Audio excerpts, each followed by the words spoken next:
The courtroom was a sea of tense faces. Lawyers, witnesses, and spectators all sat in hushed anticipation, waiting for the next testimony. At the front, behind a large oak desk, sat Judge Benjamin Carter, his gavel resting heavily in front of him. His stern expression was something he had perfected over years on the bench. But today was different.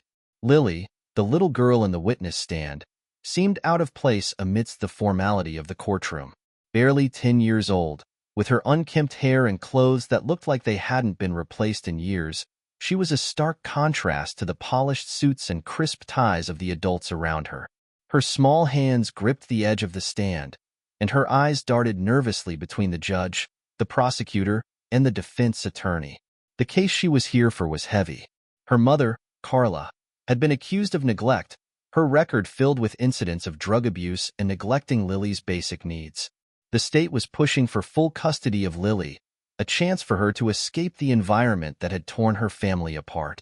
It was a difficult case. Emotions were high, and the stakes were even higher. Judge Carter had seen his fair share of heartbreaking cases, but none quite like this. The girl's quiet vulnerability stood out to him, more so than any other child he'd seen come through his courtroom. His thoughts were momentarily interrupted as the prosecutor called Lily to the stand. "Lily," the prosecutor began softly, trying to ease her nerves. "Can you tell us what happened to you before you came into foster care?" Lily's voice was barely above a whisper. "My mommy, she doesn't take care of me. She doesn't feed me. Sometimes she doesn't even wake up when I call her." The room felt the weight of her words. Judge Carter shifted uncomfortably in his chair, his mind replaying the pain in her voice. But what came next would stop everyone in their tracks. Lily looked straight at Judge Carter, her small eyes wide and filled with a mix of fear and determination. "You're my dad," she said, her words cutting through the courtroom like a knife. The room fell silent, the murmurs of the crowd stopping instantly. Judge Carter's breath hitched, and he froze. The entire courtroom did the same. For a moment, nothing moved. Not the lawyer scribbling notes, not the stenographer clicking away, not the few spectators in the back who had been muttering to each other moments ago. Everyone was watching, waiting for some kind of explanation. The judge's heart raced. He didn't know what to say. There had to be a mistake. He had never met Lily's mother outside of the brief encounter that, admittedly, he had pushed to the back of his mind. That had been years ago, a fleeting moment he barely remembered. But here was this little girl, telling him, in front of an entire courtroom, that he was her father. Judge Carter stood up slowly, his hands gripping the edge of his bench as his mind scrambled for some kind of response. He glanced at the prosecutor, then the defense attorney, both of whom were equally shocked, but neither spoke. "Excuse me?" Judge Carter's voice was barely a whisper, as if he wasn't sure what was happening was real. He cleared his throat and tried again. "Lily, what do you mean by that? Can you explain?" Lily didn't flinch. She simply repeated herself, more matter-of-factly now. "You're my dad. I know you are. I've been waiting for you." Judge Carter could feel his pulse quickening, his thoughts spiraling in a direction he wasn't prepared for. How could she know that? How could she be so sure? The prosecutor slowly stepped forward, breaking the heavy silence. "Your Honor, it seems we need to investigate this matter further." But Judge Carter wasn't listening. His mind was still on Lily's words, echoing through his thoughts like a drumbeat. "You're my dad." The courtroom remained frozen in time. The usual hum of legal proceedings, the rapid-fire questions, the rustling of papers, had all disappeared. It was as if the world outside the courtroom had ceased to exist, and there was only Lily, staring at him with a quiet certainty that unsettled him. For a brief moment, Judge Carter considered dismissing the case entirely. He was a judge, trained to handle the facts, the law, the evidence. But this was no longer about evidence. It was about something deeper, something unexpected. Hit subscribe and leave a comment with where you're watching from, came a voice from a distant corner of the courtroom, snapping everyone back to reality, reminding them that there was still a world beyond these walls, one where people looked for answers, even in the most unexplainable situations. What's one thing that always pushes you forward, even when things get tough? The question hung in the air like an unspoken challenge. For Judge Carter, it was clear. Today, his life had just changed, and he had no idea where the journey would lead. Judge Benjamin Carter had built a reputation for being tough yet fair. He had earned his place in the courtroom through years of dedication and unwavering commitment to justice. But behind the robe, behind the stern gaze and precise judgments, there was a man who had spent much of his life trying to understand who he truly was. Born into a world of uncertainty, Benjamin was the product of a troubled upbringing. His parents had separated before he could even remember, and his early childhood was marked by confusion and instability. His mother had tried her best, but she struggled with depression, often unable to care for him properly. By the time Benjamin was 6, he was placed in foster care after a series of neglectful incidents that led to the authorities stepping in. He bounced from one foster home to another, never staying long enough to form lasting relationships. The few people he connected with were kind but distant, and in the end, he always felt like an outsider. A part of him had learned to close off emotionally, to keep the people around him at arm's length. When Benjamin was 12, he was adopted by a couple who gave him the stability he had longed for. Margaret and Edward Carter were kind-hearted, warm, and loving. They raised him with respect and understanding, and for the first time in his life, he felt like he belonged. But even in the safety of his new home, something lingered in the back of his mind. The question of who he truly was, where he had come from, and whether the blood that ran through his veins was the same as his adopted family's. As he grew older, Benjamin's quest for answers only deepened. He started searching for his biological parents, but his efforts were met with dead ends. His mother's name appeared on some documents, but she was never located. His father? No record. It was as if they had vanished into thin air. By the time he reached adulthood, Benjamin had accepted that he might never know the truth about his origins. He chose to focus on building a career in law. It was a path that gave him structure, purpose, and a sense of control. And it worked. He became a prosecutor, then a judge, earning respect and admiration for his quick mind and unwavering sense of justice. But deep down, a small part of him wondered if he would ever know the truth about his biological parents. Was there someone out there who shared his blood? Did he have family somewhere in the world, waiting for him to find them? Those thoughts had become a distant echo by the time he reached his 40s. He was content with his life, with the family that had adopted him, with the career he had built. He had never married and had no children of his own. The idea of fatherhood seemed like something for someone else, someone with a family of their own. He had always buried the notion, telling himself he had no time for it. That was, of course, until today. Now, as he stood at the center of this courtroom, staring at the little girl in front of him, the weight of her words hung heavy in the air. "You're my dad." It was a sentence that shook him to his core, one that sent ripples through his every thought and memory. Could it be true? Could Lily be telling the truth? Could she be his daughter? The thought seemed impossible. He had never known Lily's mother. He barely remembered her name. It had been a fleeting encounter, a night that meant little to him at the time, a night that, over the years, had become little more than a blur. And yet, Lily's words had the ring of something deeper, something undeniable. "I've been waiting for you." Those words, soft and uncertain, had struck him like a bolt of lightning.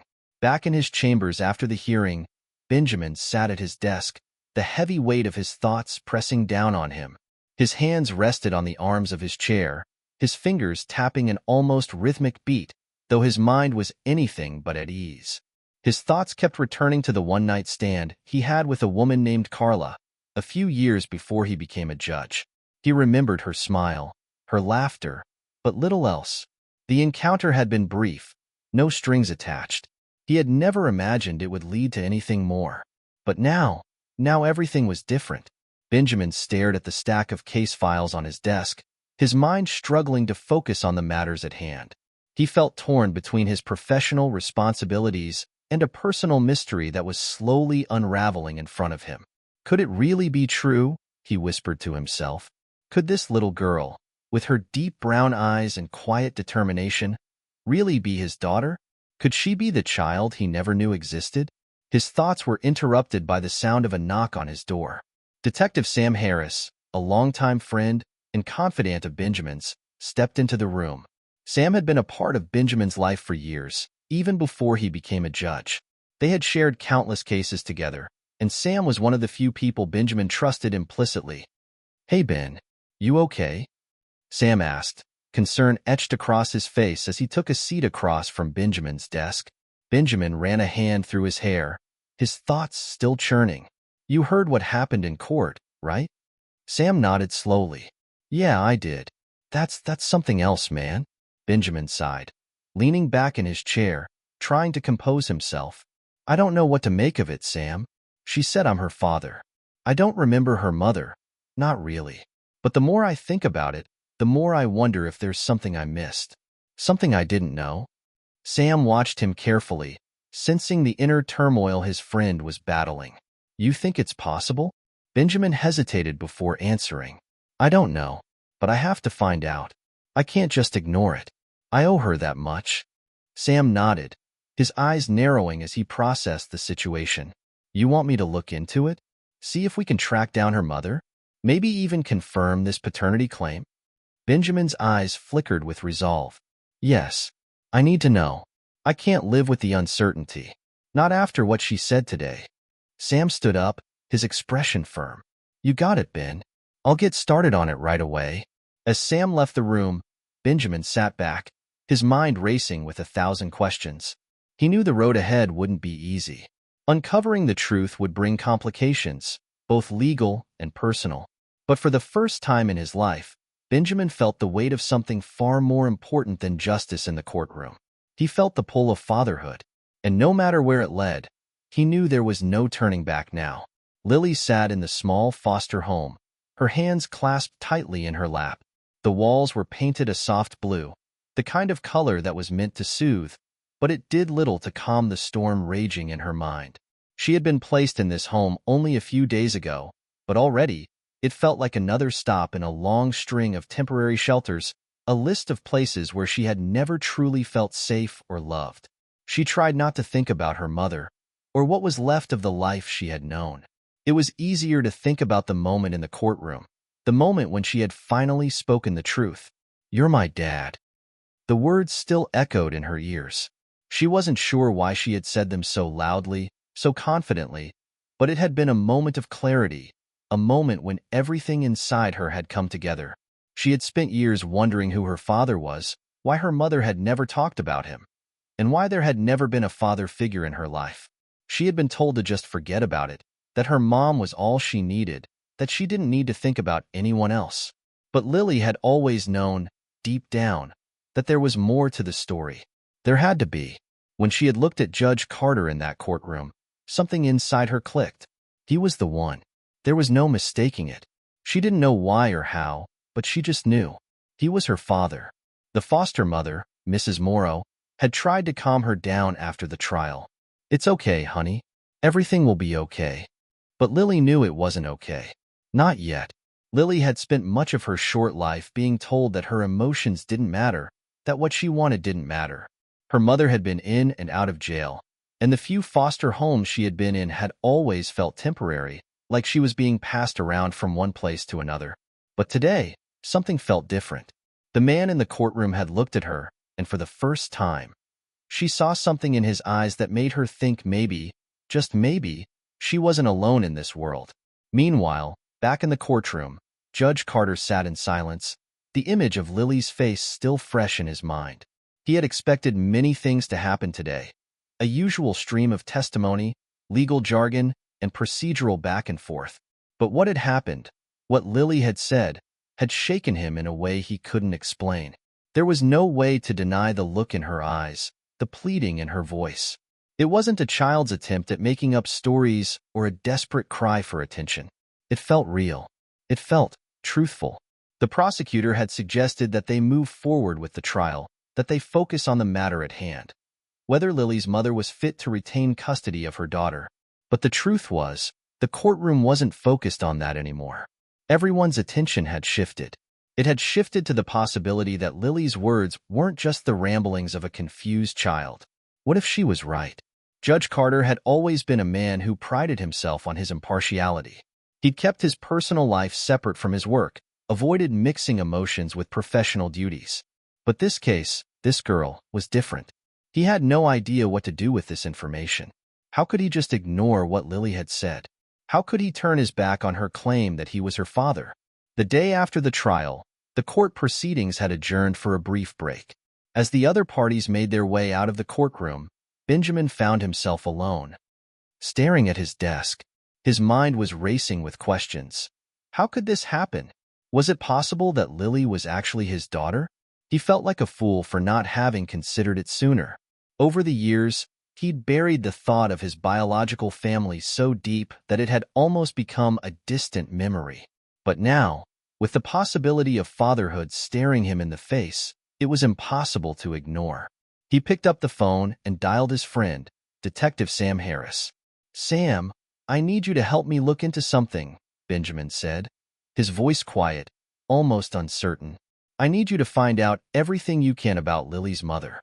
I need to know if there's any truth to what she said." There was a pause on the other end of the line, followed by a sigh. "You don't think she's just mistaken, do you?" "I don't know," Benjamin replied, his tone heavy with doubt. "But something about it feels real. I need to know for sure." "All right," Sam said after a beat. "I'll start digging. But Ben, you know this is going to get complicated, right? If Lily is really your daughter, this could open up a whole new world of problems for you." "I know," Benjamin answered, his voice almost a whisper. "But I can't walk away from this, Sam. Not now." As Benjamin hung up the phone, his thoughts turned back to Lily. The way she had looked at him in the courtroom, her gaze filled with such certainty. She didn't know him. She had never seen him before. And yet, there had been something in the way she had said those words that made Benjamin question everything. Could he be her father? And if he was, what did that mean for him? What did it mean for Lily? He had spent so many years keeping himself distanced from anything that could threaten the stability he had worked so hard to create. But now, it was no longer just about his career or his personal life. It was about this little girl, this child who was desperately reaching out for something she had never had. Family, love, safety. Benjamin stood up from his desk, his fingers running through his hair as he tried to wrap his mind around it all.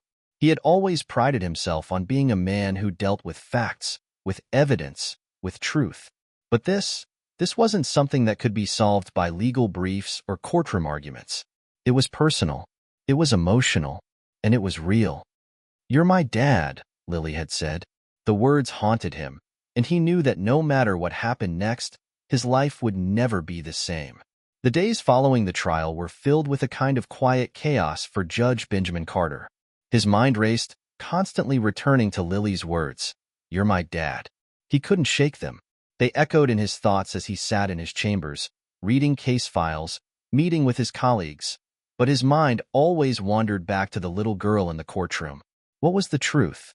And more importantly, if she was indeed his daughter, what was he supposed to do about it? Meanwhile, Detective Sam Harris had been digging into Lily's past, reaching out to old records and contacts. He had kept Benjamin updated on his progress, but there was still no concrete evidence, just scattered bits of information that painted a murky picture. "Ben, I've got some leads," Sam said over the phone one evening, his voice tinged with urgency. "It's not much, but it's something. Lily's mother, Carla, she hasn't been easy to track down. She's been moving around, living off the grid for a while now. But there's a pattern. A few years ago, Carla was in a relationship with a man, one who could possibly be the father. I'll keep pushing, but we need to dig deeper. It's not going to be straightforward." Benjamin sat at his desk, his fingers tapping rhythmically on the surface. He felt the weight of his decision bearing down on him with each passing minute. He had no idea what would come of this search, but the idea of potentially being a father terrified him. He had never imagined himself in that role, never thought he would be anything other than a judge. His life had always been about order, about upholding the law. The world of family, of parenthood, was something he had kept at arm's length. But now, it was impossible to ignore. "Keep me posted, Sam. I don't care how long it takes. I need answers. I need to know if I'm her father," Benjamin said, his voice steady, but laced with a tension he could not hide. Sam's response was a simple, "Got it?" As the week dragged on, Benjamin found himself unable to focus. His thoughts were consumed by the mystery of his potential fatherhood. Each time he saw a father with their child in the street or at the park, a pang of something unfamiliar shot through him. Could I be that kind of father? He wondered. Could I be there for Lily, if that's what she needed? He thought about his own childhood, how it had been spent searching for meaning in the absence of a father. His adoptive parents had done their best, but that hole had always been there, lurking in the background. He had convinced himself that it wasn't important, that it was something he could overcome. But now, the possibility of fatherhood was sitting in front of him, and he couldn't pretend anymore. His phone buzzed, snapping him out of his reverie. It was Sam. "Ben, I found something," Sam said, his voice a little more serious than before. "I've got an address for Carla. It's in a small town, just a few hours away. We need to go there in person." Benjamin's heart raced. "What are we waiting for? Let's go." The drive to the small town felt longer than it should have, as if the road itself was leading Benjamin to a place he wasn't sure he was ready to face. He glanced at Sam, who sat in the passenger seat, his eyes scanning the surroundings as they drove deeper into the rural area. "I don't know what to expect here, Ben," Sam said, breaking the silence.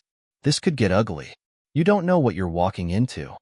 "I don't care," Benjamin replied, his voice firm but uncertain. "I need to know. Whatever happens next, I'll deal with it." When they finally arrived, the town looked smaller than Benjamin had imagined. It was quiet, almost desolate, with rows of small homes lining the streets. The kind of place where everyone knew everyone else's business. They parked in front of a small, run-down house at the edge of town. "This is it," Sam said, his tone serious as he looked at the shabby structure. "Carla's last known address." Benjamin stepped out of the car, his nerves tightening as he approached the front door. He knocked gently at first, but there was no answer. Sam knocked louder. Still nothing. After a few moments, Sam reached for the door handle and pushed the door open. It creaked, the hinges protesting against the intrusion. Inside, the house was dimly lit, the air thick with dust and neglect. "Carla?" Sam called out, stepping inside, followed closely by Benjamin. The house was eerily quiet. A few scattered pieces of furniture, old newspapers piled up in corners, and an overwhelming sense of abandonment hung in the air. "She's not here," Benjamin muttered, but something stopped him from turning away.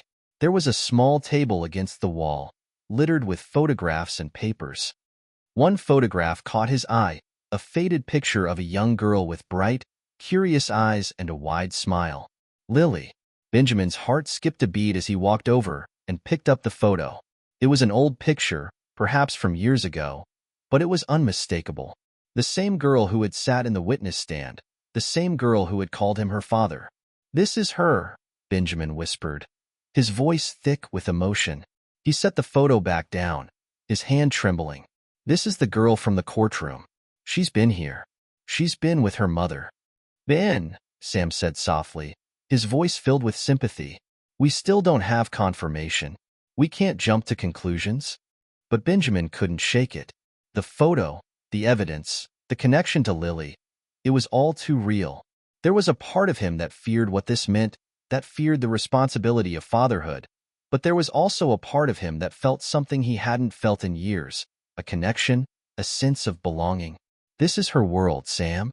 This is her truth," Benjamin said, his voice quieter now. "I need to find out who her mother is, where she went, and what happened to Lily after all this time." Before Sam could respond, a sound from the other room made them both freeze. It was the faintest shuffle of footsteps. Someone was in the house. Benjamin's pulse quickened. He wasn't sure who he was about to face, but one thing was certain: the truth was within reach. And it would change everything. The faint shuffle of footsteps echoed down the hallway, and Benjamin's heart rate sped up. Sam immediately positioned himself between Benjamin and the source of the noise, his hand instinctively moving to his side. They had no idea who they were about to meet, but given the situation, neither of them was taking any chances. Benjamin's mind raced. Could it be Carla? His pulse hammered in his ears. The weight of the moment pressed down on him, a mix of dread and determination. This was it. This was the moment that could change everything for him, for Lily, for them both. Stay behind me, Sam whispered, his voice low. Benjamin nodded, his throat tight. He felt like he was on the verge of stepping into a completely different world, one filled with emotions and responsibilities he had been avoiding for years. The world of family, of being a father. I couldn't raise her on my own. It was too much. So I gave her up. But I never told you, Benjamin. I never told you I was pregnant. You never knew. Benjamin felt like the ground beneath him had shifted. A fog seemed to cloud his mind as her words registered. She gave Lily up. She kept this from me. The realization hit him harder than he could have imagined. You! His voice caught in his throat, and he struggled to form words. You never told me? Why? I had the right to know. I could have helped. Carla's eyes filled with tears, but she blinked them away quickly, her face hardening again. I didn't think you would have cared, she said bitterly. You were never there, Benjamin. You were never going to be a father to her. I didn't want her to grow up with the hope that someone would come save her when no one ever did. I didn't want her to be disappointed. Benjamin stood frozen, the weight of her words crushing him. He had never thought about it that way. He had been so focused on his career, so wrapped up in his own life, that he hadn't even considered the consequences of his actions. Of that night, of the life that had been created and raised without him. But now, with Carla sitting in front of him, broken and vulnerable, he could feel the pieces of a shattered reality falling into place. He wasn't just a judge anymore. He wasn't just an impartial figure who handed down sentences. He was a father, whether he was ready for it or not. He slowly took a step toward her, his voice low and earnest. Carla, I may not have been there for her before, but I can be now. I don't know what kind of father I'm supposed to be, but I'm willing to learn. I'm willing to be there for her. She deserves that. And I want to be the man who gives that to her. Carla's expression softened, her lips trembling as she looked down at her hands. I don't know if I can trust you, Benjamin, she whispered. I don't know if I can let you into her life now. She's been through so much already. I've kept her away from the world, from the people who might hurt her again. And I don't want that to happen. I don't want her to get hurt again. Benjamin crouched down in front of her, his heart breaking for the woman who had been through so much, but who had kept so much from him. I understand, he said quietly. I do. But I'm here now, Carla. I can't change the past, but I can be part of Lily's future. I can't do this alone, and I won't force you to do it alone either. But we need to figure this out, for her sake. There was a long silence, the weight of his words hanging in the air between them. Finally, Carla nodded slowly, as if a decision was being made deep within her. You're right, she said, her voice barely a whisper. She deserves to know. She deserves to have the chance at a real family. Benjamin stood up, his eyes meeting hers. The room was still heavy with tension, but for the first time, it felt like a glimmer of hope was beginning to take root. I'll do whatever it takes, he said, his voice steady. For her. As Carla nodded, a faint, reluctant smile flickered on her lips. It was the first sign of hope Benjamin had seen from her, and it was the first sign that maybe, just maybe, they could begin to rebuild the shattered pieces of their lives. But as Benjamin stepped back into the hallway, his phone buzzed in his pocket, pulling him back into the present. The weight of the moment hadn't lifted yet, and as he checked the message, his heart skipped a beat. We've got results. It's confirmed. She's yours. The truth had finally come crashing down, and there was no turning back. The journey ahead was uncertain, but Benjamin knew one thing for sure. He was about to become the father Lily needed, and nothing, not even his past mistakes, would stand in the way. Benjamin sat alone in his car, parked just outside the small town, the weight of the world pressing down on him. His hands were gripped tightly around the steering wheel, but his mind was miles away, replaying the conversation with Carla over and over again. He had known there was something about Lily's words, something in the way she had looked at him, that couldn't be ignored. But hearing Carla admit it, that Lily was his daughter, had changed everything. The confirmation from the DNA results had hit him like a freight train. She's yours. The words still reverberated in his mind. He had always been someone who made decisions based on facts, evidence, and logic. But this was different. There was no blueprint for how to become a father. No manual. No preparation for suddenly stepping into a role he never expected to play. He could feel the pulse of uncertainty thrumming in his chest. Am I ready for this? The question circled endlessly in his thoughts. In the days since the confrontation with Carla, things had become more complicated. He had been in contact with the foster system, trying to make sense of what it would take to have a real relationship with Lily. Every step forward was met with another obstacle. The court system was slow, the paperwork endless, and the complications of Lily's upbringing. Her years in foster care, the trauma she had endured, made it clear that nothing would come easily. But none of that mattered. Lily needs me, he thought. She deserves a chance to have a real family, to know that she's not alone. His phone buzzed again, dragging him back into the present. It was a message from Sam. We've got a court date set for next week. It's time to decide what you're going to do, Ben. Benjamin sighed deeply. The weight of the decision to make a real commitment to Lily, was suffocating.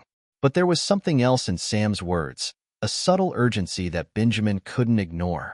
Next week would be the moment everything would change. He needed to be ready. The next few days were a whirlwind. Benjamin immersed himself in understanding the legalities of becoming Lily's guardian. He met with child psychologists, social workers, and even former foster parents, all trying to piece together what was best for Lily. But as the days blurred by, one thing became crystal clear.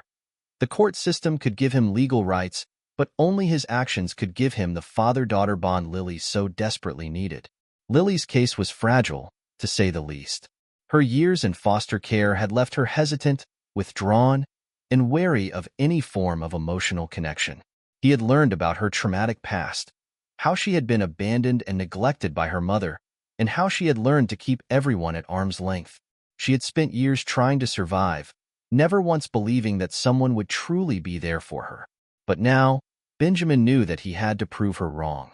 He had to be the one to show her that family didn't always come from blood, but sometimes it came from the people who chose to stand by you, no matter the cost.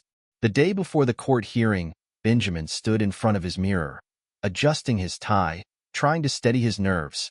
His reflection seemed like a stranger to him, a man who was no longer just a judge, but a man who was about to step into a new role, a role that terrified him in every way. The man staring back at him was a father. A father. He couldn't stop the flood of emotions that rushed through him as he thought about Lily. The way she had looked at him in that courtroom, the way her voice had shaken as she declared that he was her father. She had placed so much hope in him, and now it was up to him to live up to that hope. His phone buzzed again, interrupting his thoughts. It was a message from the foster care worker, Julie, who had been guiding him through the process. Benjamin, I spoke with Lily this morning. She wants to meet with you before the hearing. She's scared. She wants to know if you're really serious about being in her life. Benjamin's heart thudded in his chest. She's scared, he thought. She needs to know that I'm not going anywhere. He didn't hesitate. He grabbed his jacket and headed out the door. Lily was sitting on a bench in the small park near the foster home, her legs crossed tightly, her gaze fixed on the ground. She didn't hear Benjamin approach until he was right in front of her. For a moment, neither of them spoke. Benjamin could see the uncertainty in her eyes, the walls she had built around herself. It broke his heart, but he knew that he had to be patient. He had to let her take the lead. This was her journey, and he was just trying to find his place in it. Finally, Lily looked up at him. Her eyes were wide, filled with a mixture of hope and fear. "Hi," Benjamin said gently, taking a seat beside her on the bench. "How are you?" She shrugged, her arms wrapping tightly around her legs. "I don't know. I guess I just don't understand why you want to help me." "Why now?" Benjamin took a deep breath, choosing his words carefully. "I know I wasn't there for you before, Lily. I know that I can't change the past, but I'm here now, and I want to be here for you, no matter what. You don't have to be afraid. You're not alone anymore." Lily's eyes searched his face, looking for any sign of insincerity, but all she found was honesty. Benjamin could see the skepticism in her expression, but there was also something else, something that flickered behind her guarded eyes. Hope. I don't know if I can believe that," Lily said quietly, her voice small. "People always leave. My mom, she left me. and everyone else just passes through. I don't want to get hurt again. Benjamin's heart clenched. She's afraid of losing me already, he realized. She's afraid that I'll disappear like everyone else. He reached out slowly, gently placing his hand on hers. I understand, Lily. I do. But I'm not going anywhere. I'm not going to leave you. I know it's hard to trust people, especially after everything you've been through. But I'm here to stay. I'm here because I want to be your dad. Lily's breath hitched, and for the first time, Benjamin saw her walls crack, just a little. Her eyes filled with unshed tears, but she blinked them away quickly, not wanting to appear vulnerable. Benjamin squeezed her hand gently. You don't have to decide anything right now, but I want you to know that no matter what happens in court tomorrow, I'm not going anywhere. I'll be here for you, and I'll be the dad you need me to be. Lily stared at him for a long moment, her face softening. Then, with a shaky exhale, she nodded slowly. Okay, she whispered. Okay, I believe you. As the sun began to set behind them, Benjamin sat there, watching Lily, knowing that their journey had only just begun. Tomorrow would be the day that they would face the future together. But for now, they had each other. And for the first time, Benjamin felt a sense of peace. This was the beginning of something new, and he was ready to embrace it, to be the father that Lily deserved. The road ahead would be difficult, but they would face it together, one step at a time. The morning of the court hearing arrived with an air of quiet tension. The courthouse loomed before Benjamin, its stone facade casting a shadow that felt heavier than the clouds overhead. He stood in the parking lot for a moment, staring at the building. This wasn't just another case, another day in his career. This was different. This was his daughter's future, and everything he had worked for, everything he had ever been, was about to collide with the reality of what it meant to be a parent. He could hear the faint sound of footsteps approaching from behind, and before he could turn around, he felt a hand on his shoulder. Hey, man. Sam's voice was low but solid. You ready for this? Benjamin nodded, but the uncertainty in his chest wouldn't go away. As ready as I can be, he said quietly. Sam studied him for a moment. You're gonna be fine. You've got this. But remember, it's not about you today. It's about Lily. Just focus on that. Benjamin took a deep breath, clenching his fists for a moment, as if grounding himself in the gravity of the situation. He knew Sam was right. Today wasn't about him proving anything in a courtroom. It was about doing what was best for Lily. And the reality of that was beginning to hit him harder than he had expected. Inside the courtroom, the air felt thick with anticipation. The room was quiet except for the faint rustle of paperwork and the shuffling of feet as people took their seats. Carla was sitting near the back, her posture rigid as she avoided looking at Benjamin. He could see the nervous tension in her. She had to know what was coming, what was at stake for Lily. Benjamin took his place at the front, trying to steady his hands as he set his notes on the table.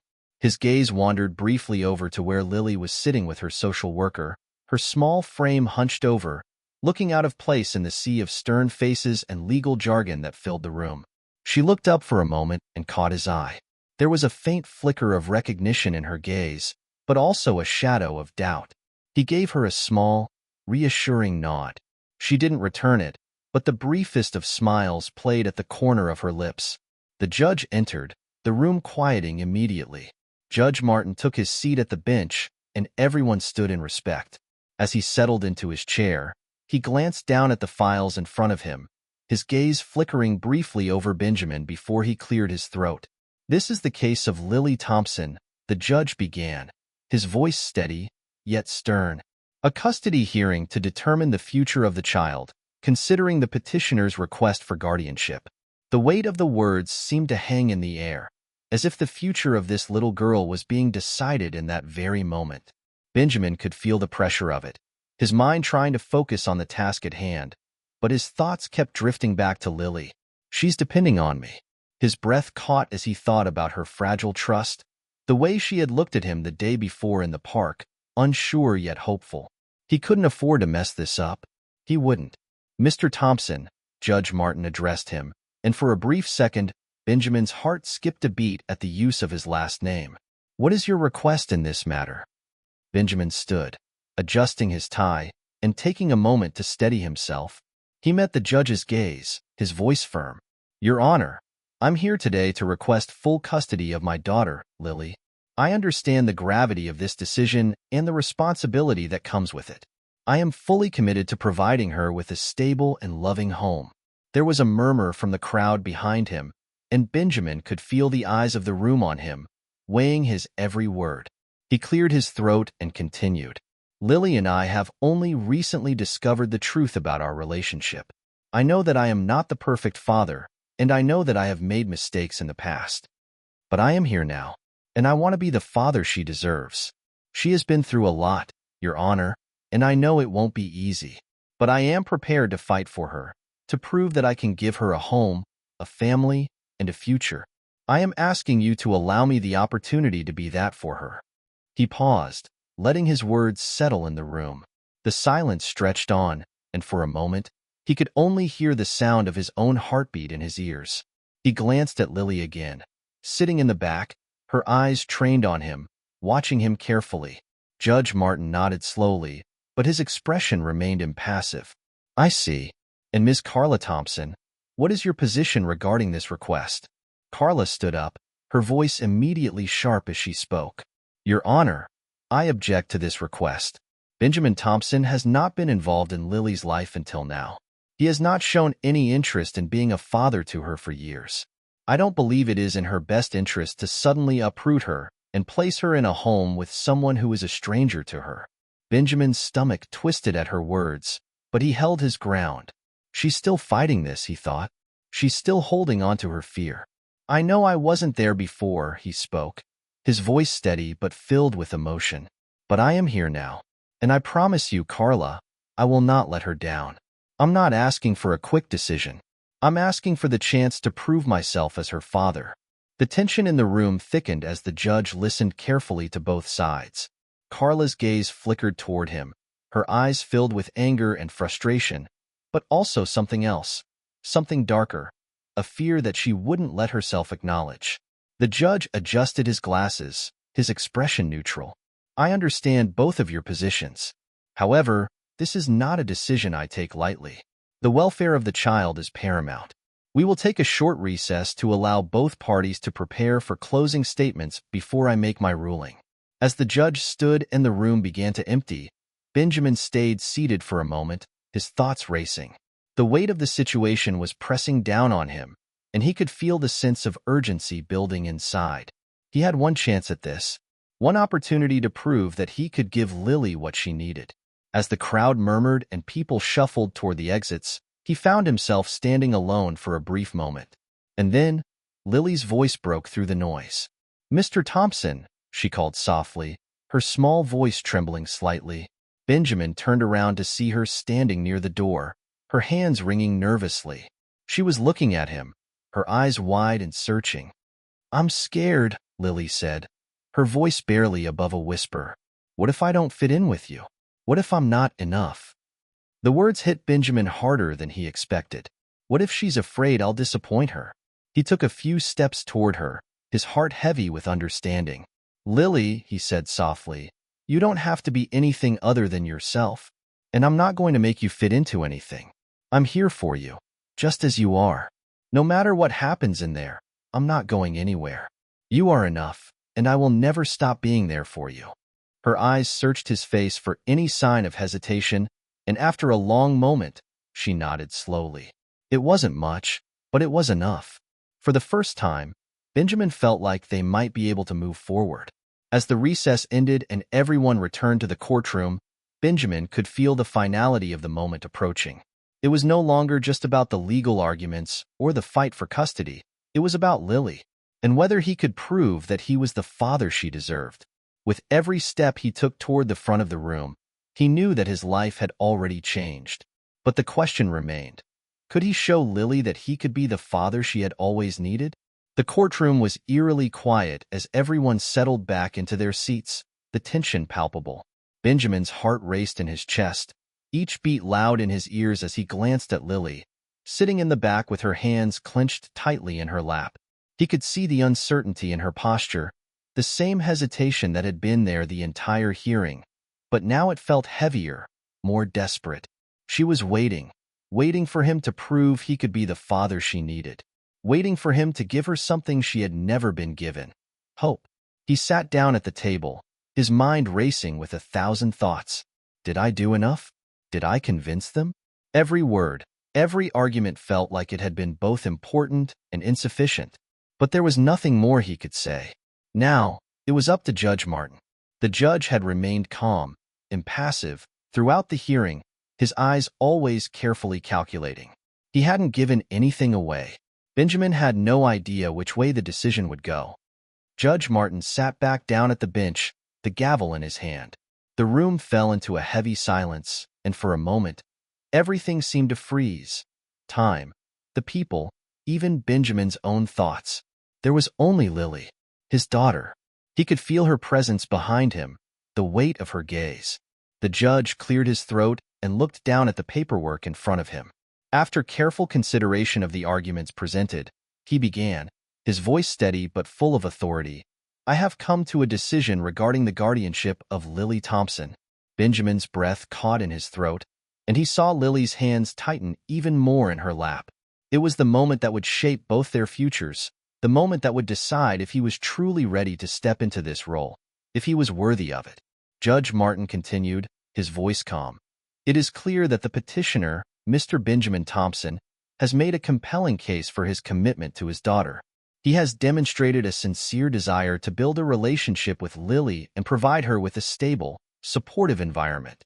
However, I must also acknowledge the complexities of this case.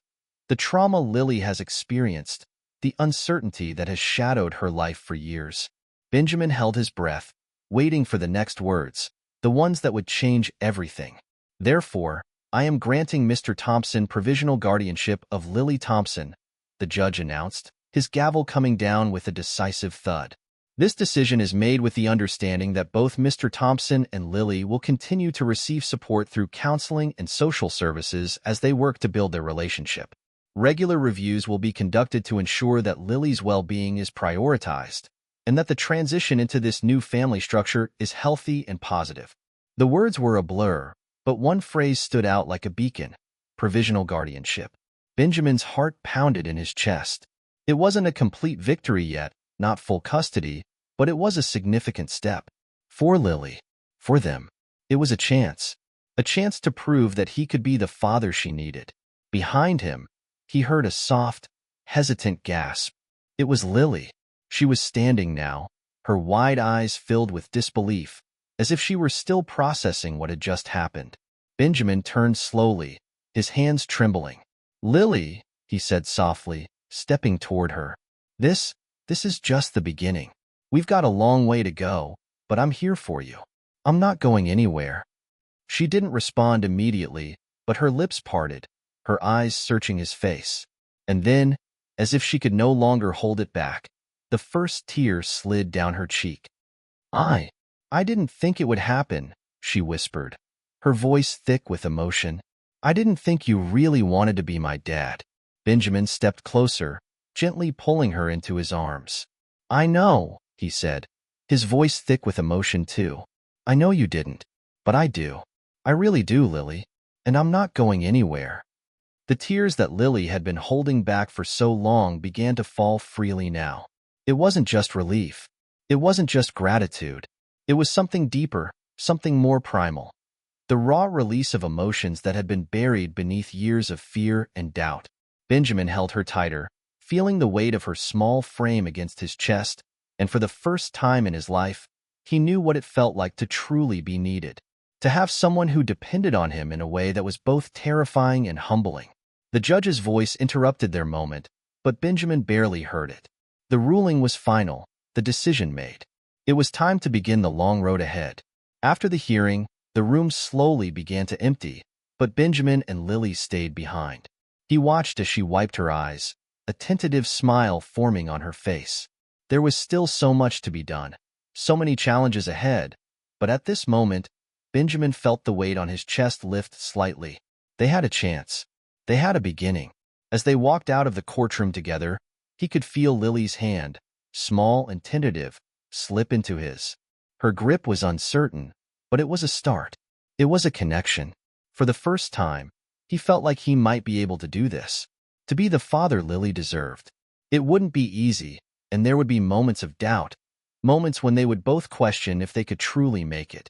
But they had a chance, and that was enough. The future was still uncertain, but one thing was clear. They weren't alone anymore. The days that followed the court ruling were filled with a mixture of relief and uncertainty. There was still paperwork to deal with, counseling sessions to attend, and new routines to build. But for Benjamin and Lily, each day brought them a little closer together. Each day, they found more moments of connection, more ways to understand each other, to communicate without words. Lily still had her walls up, but Benjamin could see the cracks beginning to form. She wasn't ready to trust fully, not yet, but he could see the small shifts, the way she started to ask him questions about his past, the way she shared little bits of herself that she had kept hidden for so long. And Benjamin? He was learning too. He was learning how to be patient, how to listen, how to put her needs above everything else. It wasn't always easy, but he was committed to it. He had made a promise to her, and he was determined to keep it. The road ahead was long, but for the first time, it didn't seem impossible. As they sat together one evening, sharing a quiet dinner, Lily looked up at him from across the table. Her voice was soft, almost tentative, as if testing the waters. "Do you think I could ever really be your daughter?" she asked. Benjamin smiled, his heart full. "Lily, you already are. You always have been." And in that moment, with the weight of everything they had been through settling into a fragile peace, Benjamin realized something. Becoming a father wasn't about perfect moments.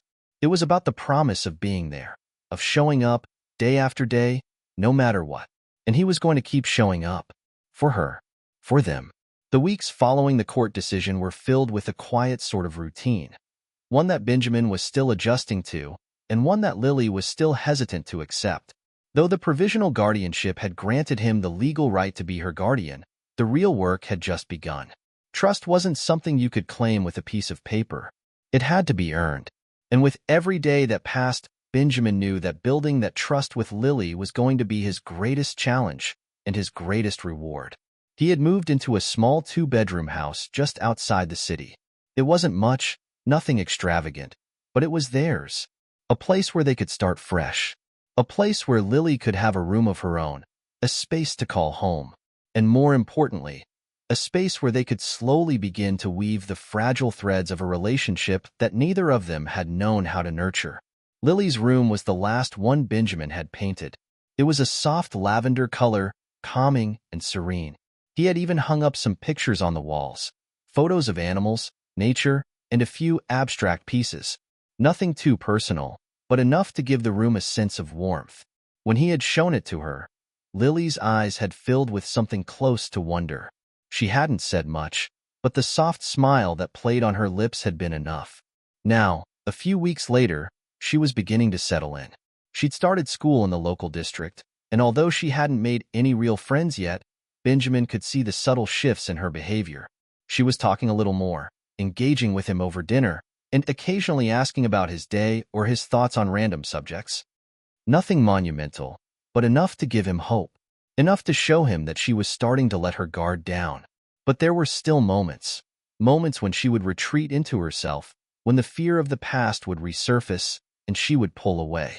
Benjamin learned to recognize those moments, and he learned to give her space, to let her come to him when she was ready.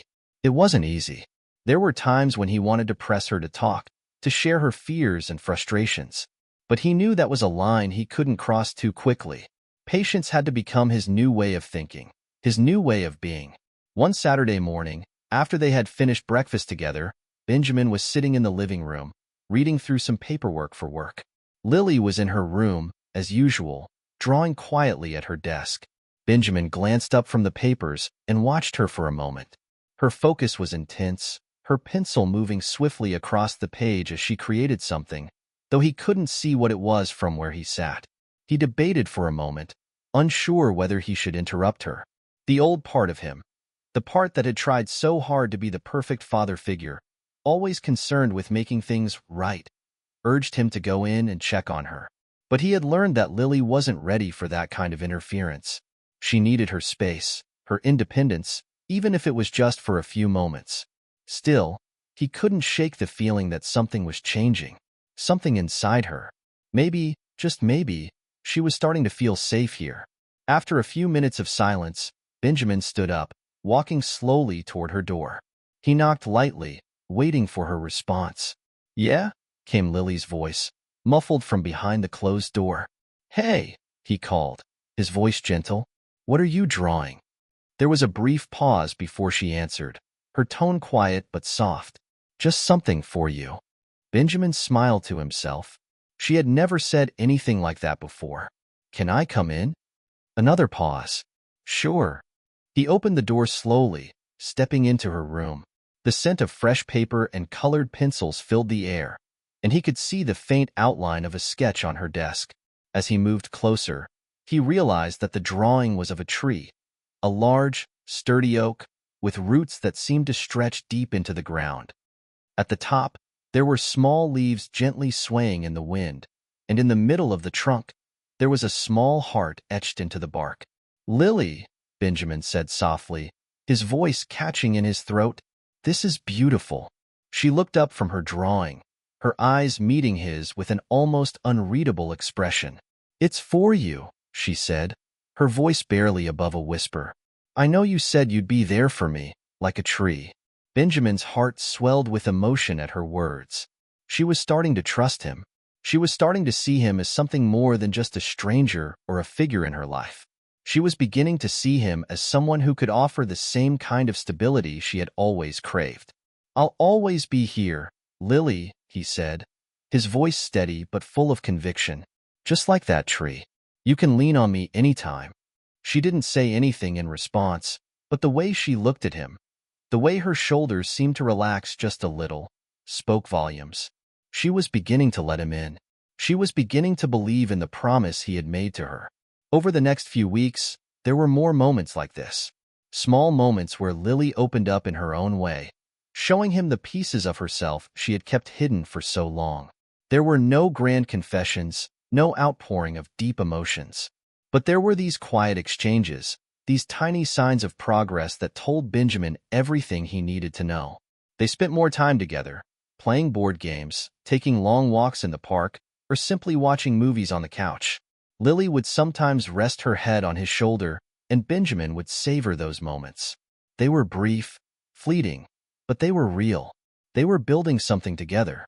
But the real breakthrough came one evening when Benjamin was sitting on the porch, enjoying the cool evening air. Lily came outside, holding something in her hands. She had been unusually quiet all day, and Benjamin could sense that something was weighing on her. He didn't press her, though. He had learned that it was best to let her come to him when she was ready. Lily sat down next to him on the porch step and handed him a small envelope. "I wrote you a letter," she said softly, her voice a little shaky. Benjamin took the envelope, his heart thumping in his chest. Slowly, carefully, he opened it. Inside was a handwritten letter, and as he began to read, his eyes widened. "Dear Dad," it began, and his throat tightened at the word. "I don't really know how to say this, but I want to thank you. I know I'm not always easy, and sometimes I get mad or scared, but I know you're trying, and I want to try too. I don't know if I'm ready to call you Dad all the time, but I think I want to. I think I want to try to be your daughter." The words were simple, but they were everything. She was finally acknowledging the connection between them. She was finally accepting him, not just as a guardian, but as someone who could be a father to her. Benjamin folded the letter carefully and looked at her. His eyes were misty, his voice thick with emotion. "Lily, I don't have the right words to say how much this means to me, but I want you to know something. You don't have to be ready to call me Dad if you're not. I'm here for you, no matter what you decide. Always." Lily smiled faintly, her face softening. "Thanks, Dad," she whispered, her voice barely audible, but there was no mistaking the sincerity behind it. And in that moment, Benjamin realized that the journey ahead would still be filled with challenges. There would still be moments of doubt and fear, but they were on the right path, together, and that was enough. Despite the tender moments between Benjamin and Lily, the road to truly building a family was not as smooth as he had hoped. Their lives, while calm and peaceful in some respects, were still shaped by the tumult of their pasts, and the new bond they were creating was tested in ways Benjamin had not anticipated. It started with the phone call. It was early one Tuesday morning when the call came through. Benjamin was sitting at the kitchen table, sipping his coffee and glancing through a work email when the phone rang. He glanced at the screen, his brow furrowing when he saw the number. It was from Lily's counselor, a woman named Sarah, who had been working with her since the court hearing. Benjamin had come to trust Sarah's judgment and insights, knowing that her perspective was crucial in helping both he and Lily navigate this new chapter. But the tone in her voice that morning unsettled him. "Benjamin," Sarah began, her voice measured but strained, "we need to talk about Lily. She's been struggling more than she's let on, and I think it's time we address some things." Benjamin's pulse quickened. "What's going on? Is she okay?" There was a long pause on the other end of the line. "She's safe, but I've noticed a shift. Recently, she's been withdrawing more, not just from you, but from everything. She's had trouble focusing at school, and she's been isolating herself. She hasn't been as open in our sessions either. I think we need to revisit some of the trauma she's been through." Benjamin's stomach twisted. Trauma. He knew that Lily's past wasn't something that would disappear overnight, but he had hoped that they were moving in the right direction. He had hoped that their little moments of connection, their quiet victories, would help heal some of the wounds that had been inflicted long before he entered her life. "Is it something I did?" he asked, his voice tight with concern. "Did I say or do something to upset her?" "No," Sarah reassured him, though her tone was still serious. "This isn't about something you did, Benjamin, but you need to understand that there are deeper issues at play, issues that she may not even be aware of herself yet."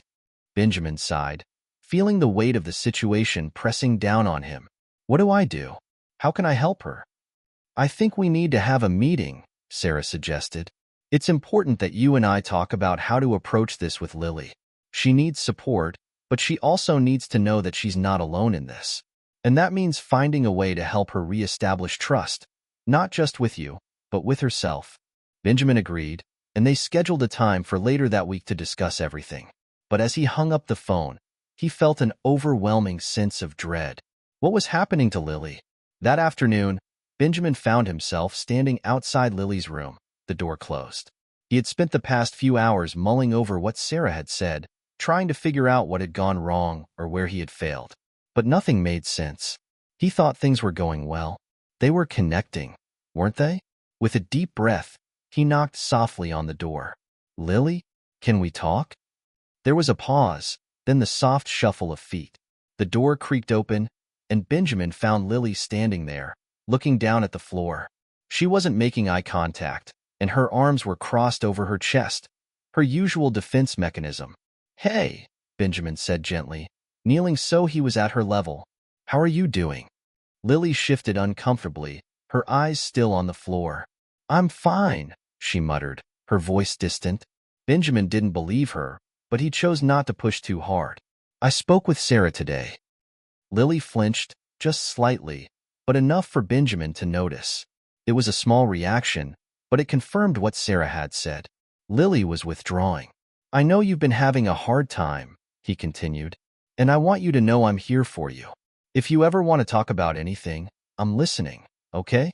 Lily finally looked up, her expression clouded with frustration. "I don't want to talk about it," she snapped. "I'm just tired of people thinking there's something wrong with me all the time." Benjamin's heart sank. She was angry. Angry at the world. Angry at herself.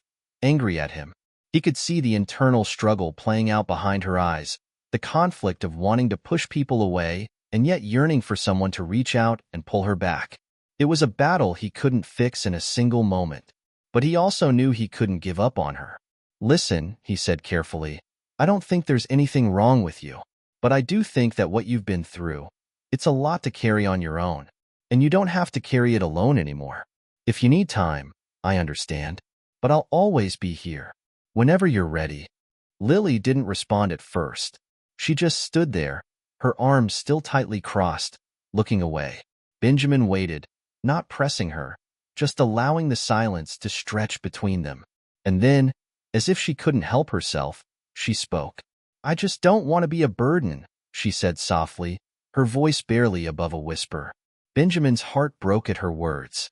He could hear the pain in her voice, the belief that she wasn't worthy of care, that she was somehow undeserving of the love that he was trying to give her. "You're not a burden, Lily," he said firmly, his voice full of conviction. "You're my daughter. You're everything to me, and I'm not going anywhere." She looked up at him, and for a brief moment, their eyes locked. Benjamin saw the vulnerability in her eyes, the faintest flicker of trust. It wasn't much, but it was something. It was progress. "Do you really mean that?" she asked, her voice small, almost fragile. "I do," Benjamin replied without hesitation. "I mean it. Always." Later that week, Benjamin and Sarah met to discuss Lily's progress. Sarah was understanding, but also pragmatic. She outlined a new course of action, one that would involve more focused therapy for Lily, as well as more consistent communication between all of them. They would need to set more boundaries and structure in the home, but also create more opportunities for Lily to open up on her own terms. "It's going to take time," Sarah cautioned, "but with the right support, she'll get there. Just remember, it's not about fixing everything at once. It's about small steps every day." Benjamin nodded, feeling both overwhelmed and encouraged. It was a lot to take on, and the process was far from simple. But he wasn't giving up on Lily. Not now, not ever. She was his daughter, and no matter how hard things got, he was committed to being the father she needed. As he left the meeting, he took a deep breath. It was going to be tough. They were going to face challenges, face setbacks, but the road ahead was still theirs to walk together.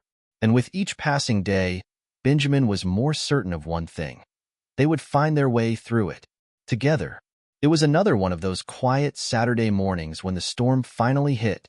Benjamin had learned to read Lily's moods, to notice the small shifts in her behavior that indicated when something was brewing beneath the surface. But even with all his attention, he couldn't have predicted what happened next. The day had started like any other.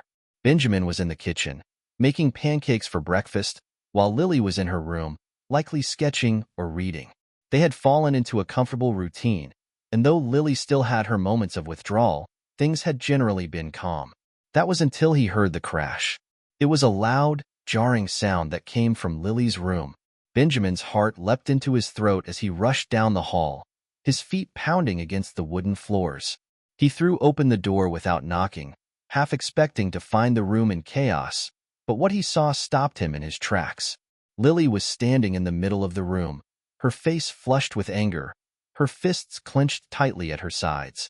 She had knocked over her desk, papers and books scattered everywhere. The room was a mess, but it was the look on her face that shook Benjamin to his core. Rage and hurt, a raw mixture of emotions that he couldn't fully understand. "Lily?" Benjamin asked, his voice steady but concerned.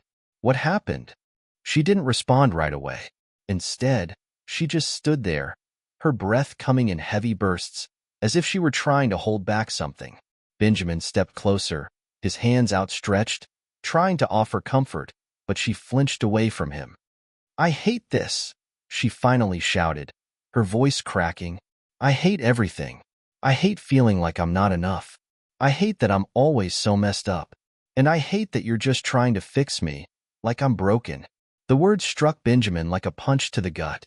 It was the first time Lily had truly vocalized her pain so openly, and it hit him hard. She had always been so guarded, so careful with her emotions, that hearing this outburst felt like a floodgate had opened. "I'm not trying to fix you, Lily," Benjamin said, his voice thick with emotion. "I'm not. I just want to be here for you. I want you to know you're not alone. But I don't know how to help if you don't let me in." Lily's eyes welled up with tears, and she slammed her fist against the desk. "I don't want anyone to help me," she screamed. "I don't need anyone."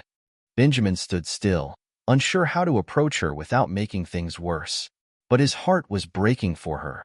For the first time in weeks, he could see the full weight of her pain, and it was more than he could bear. He had known she was struggling, but this was the breaking point. "Why don't you want help?" he asked softly, his voice gentle. "Why don't you want to let anyone in?" Lily wiped at her tears angrily, her face twisted with frustration. "Because every time I let someone in, they leave. Or they just give up on me. My mom, my dad, They all left, and now I'm just stuck with people who are trying to fix me. And I'm not broken. I'm just messed up. Benjamin's heart shattered at her words. He had known about her past, about her struggles with abandonment, but hearing it from her own lips, hearing the pain and distrust, struck him harder than anything he had imagined. Lily slumped down onto her bed, her shoulders shaking with sobs. I don't want to be fixed, she murmured between tears. I just want to feel like I'm enough. Benjamin slowly moved toward her, his steps hesitant, unsure of how to reach her. But he knew one thing for certain. He couldn't back down now. He had promised her that he would always be there. And now was the moment where that promise needed to be tested. He sat down beside her on the bed, gently placing his hand on her back. You are enough, Lily. You're more than enough. I don't want to fix you, and I don't think you're messed up. You've been through so much, and it's okay to feel hurt. It's okay to be angry. But I want you to know something. No matter how much pain you're in, I'm not going anywhere. I'm here, and I'm going to stay here, no matter what. Lily sniffled, lifting her tear-streaked face to look at him. But what if I'm too much? What if I push you away, just like everyone else? Benjamin's chest tightened with emotion, and he pulled her into a gentle hug. You won't push me away, Lily. You can be angry. You can be hurt. You can even be scared. But I'm not going anywhere. I'm here for the long haul. We'll take this one day at a time, and we'll figure it out together. Lily clung to him then, her small body trembling with sobs. She didn't say anything else, but the way she held on to him told Benjamin everything he needed to know. She was beginning to trust him. Finally, as the days passed, Benjamin and Lily began to find a new rhythm. There were still difficult moments, of course. Lily would sometimes retreat into herself, and Benjamin would find himself struggling with how to give her the space she needed, while also being there when she was ready to open up. But the breakthrough that had come during that emotional outburst, the raw honesty, the release of all her fears and insecurities, had opened a new chapter for them. Benjamin knew it wouldn't be easy. Trust wasn't something that could be built overnight. But in that moment, as Lily lay curled up on the couch next to him, both of them watching a movie in a quiet peace they had never had before, Benjamin realized something profound. They were no longer just two strangers sharing a house. They were becoming family, and that was enough. For now, that was everything. As the weeks unfolded, Benjamin and Lily's relationship continued to evolve, though not always in the ways Benjamin expected. The emotional storm that had broken loose in their home was still fresh in his mind. But after that raw moment, there was a certain unspoken understanding between them. Lily had let down a wall she had built around herself for so long, and Benjamin had seen the pain behind the anger. The real challenge now wasn't just understanding each other's feelings. It was learning how to navigate the quiet aftermath, where the dust hadn't settled yet, but they were both trying to find their way. Lily was making small strides. She had become more vocal in her therapy sessions with Sarah, and Benjamin had noticed that she was slowly opening up to him about her thoughts and feelings.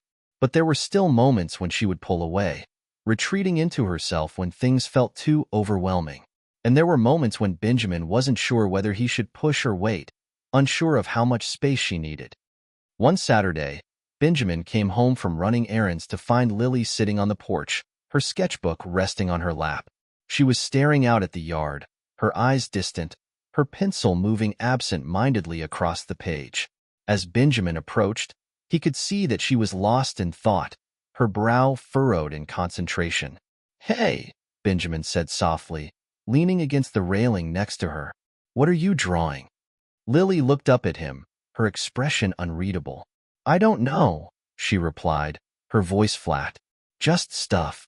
Benjamin could tell she was shutting him out again, and though it stung, he didn't push.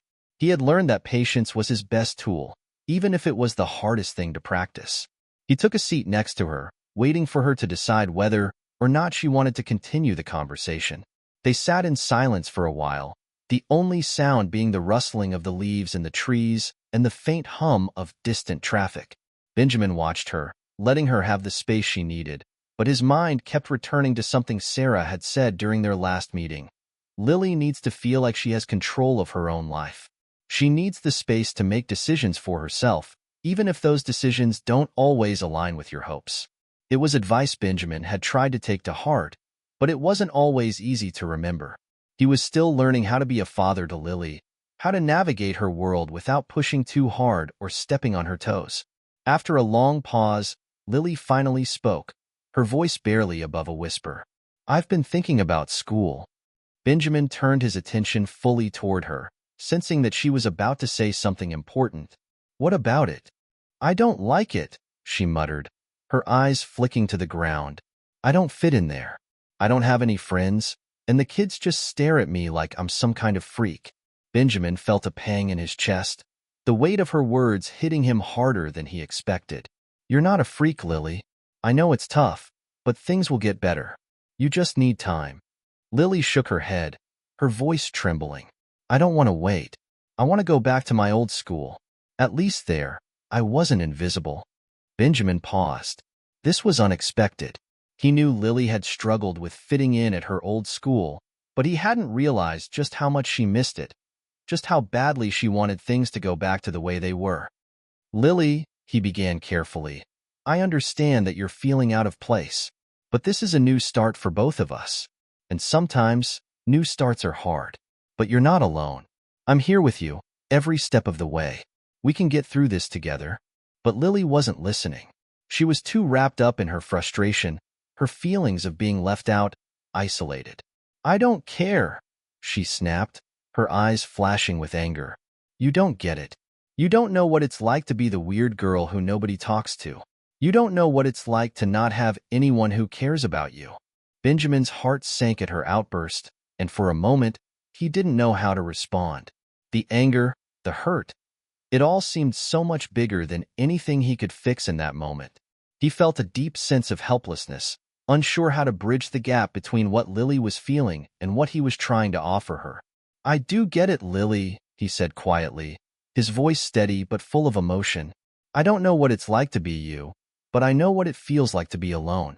I know what it feels like to wonder if anyone cares about you. And that's why I'm here. Because I care. I care more than you know." Lily's expression softened, just for a moment, and Benjamin could see the wall she had built around herself starting to crack. She wiped at her eyes, her shoulders shaking with emotion, but she didn't say anything else. She didn't have to. Benjamin knew they weren't going to solve everything in a single conversation, but he also knew that moments like this, when Lily allowed herself to be vulnerable, when she let her anger show, were the moments that mattered. They were the moments that showed him she was still fighting, still struggling, but still trying. The next week, things seemed to settle down a little. Lily had made a small breakthrough at school, opening up to one of her teachers about the difficulties she was facing, and for the first time, she felt like someone there had understood. She didn't have any immediate friends, but that one conversation gave her a bit of hope. It wasn't much, but it was enough to help her take a few steps forward. At home, Benjamin and Lily began to find more common ground. They started a new routine on weekends, going to the park to play basketball or taking walks around the neighborhood. Slowly, Lily began to open up more during their outings, sharing bits and pieces about her day or her thoughts on the things they saw. It wasn't much, but Benjamin treasured every moment. One evening, as they were watching TV together, Lily turned to him and said, "Dad, I've been thinking, maybe I could give this whole thing a chance. With the new school, I mean." Benjamin's heart swelled with pride and relief. He had known it would take time, but hearing her say those words, he knew they were a sign that things were moving in the right direction. "I'm proud of you, Lily," he said, his voice full of sincerity.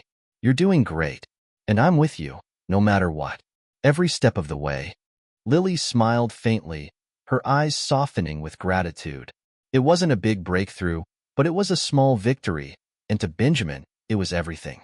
Together, they were learning how to move forward, how to create a new life out of the pieces they had both brought to the table. And though the road ahead was still uncertain, Benjamin knew one thing for sure. He wasn't going to let go. No matter what challenges came their way, they would face them together. And that was the beginning of something new. The days seemed to blur together as Benjamin and Lily continued to navigate their new normal. Though progress had been made, it wasn't without its setbacks.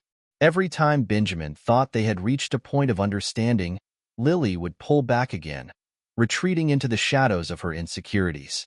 But he was learning to be patient, to respect her space, and to trust that with time, they would find their footing. It wasn't just Lily who was grappling with the changes. Benjamin, too, was facing his own struggles. Being a father to a teenager, especially one who had been through so much, wasn't as straightforward as he had hoped. He still didn't have all the answers, but he knew that he couldn't give up on her. No matter how many times she shut him out, he couldn't walk away. It was a Wednesday when Lily's school called. Benjamin was in the middle of a conference call when his phone buzzed. He glanced at the screen, seeing the name of the school's principal, Mrs. Hernandez. His stomach dropped. He excused himself from the call and answered, his heart beating faster than usual. "Hello, Mr. Carter?" Mrs. Hernandez's voice came through, calm but serious. "Yes, this is Benjamin Carter. Is everything all right with Lily?" He tried to keep his tone steady, but there was a tightness in his chest that he couldn't ignore. There was a pause before Mrs. Hernandez spoke again.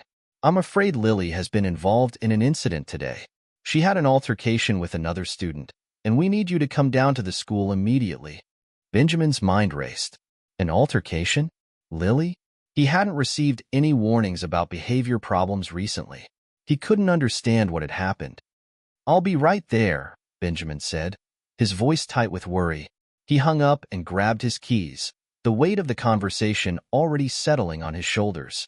As he drove to the school, his mind replayed every conversation, every moment with Lily, wondering if something had gone wrong that he had missed. When Benjamin arrived at the school, Mrs. Hernandez was waiting for him in her office. She led him to a small room where Lily was sitting, her arms crossed over her chest, her eyes staring blankly at the floor. She looked up briefly when Benjamin entered, but quickly looked away, a mix of embarrassment and defiance clouding her expression.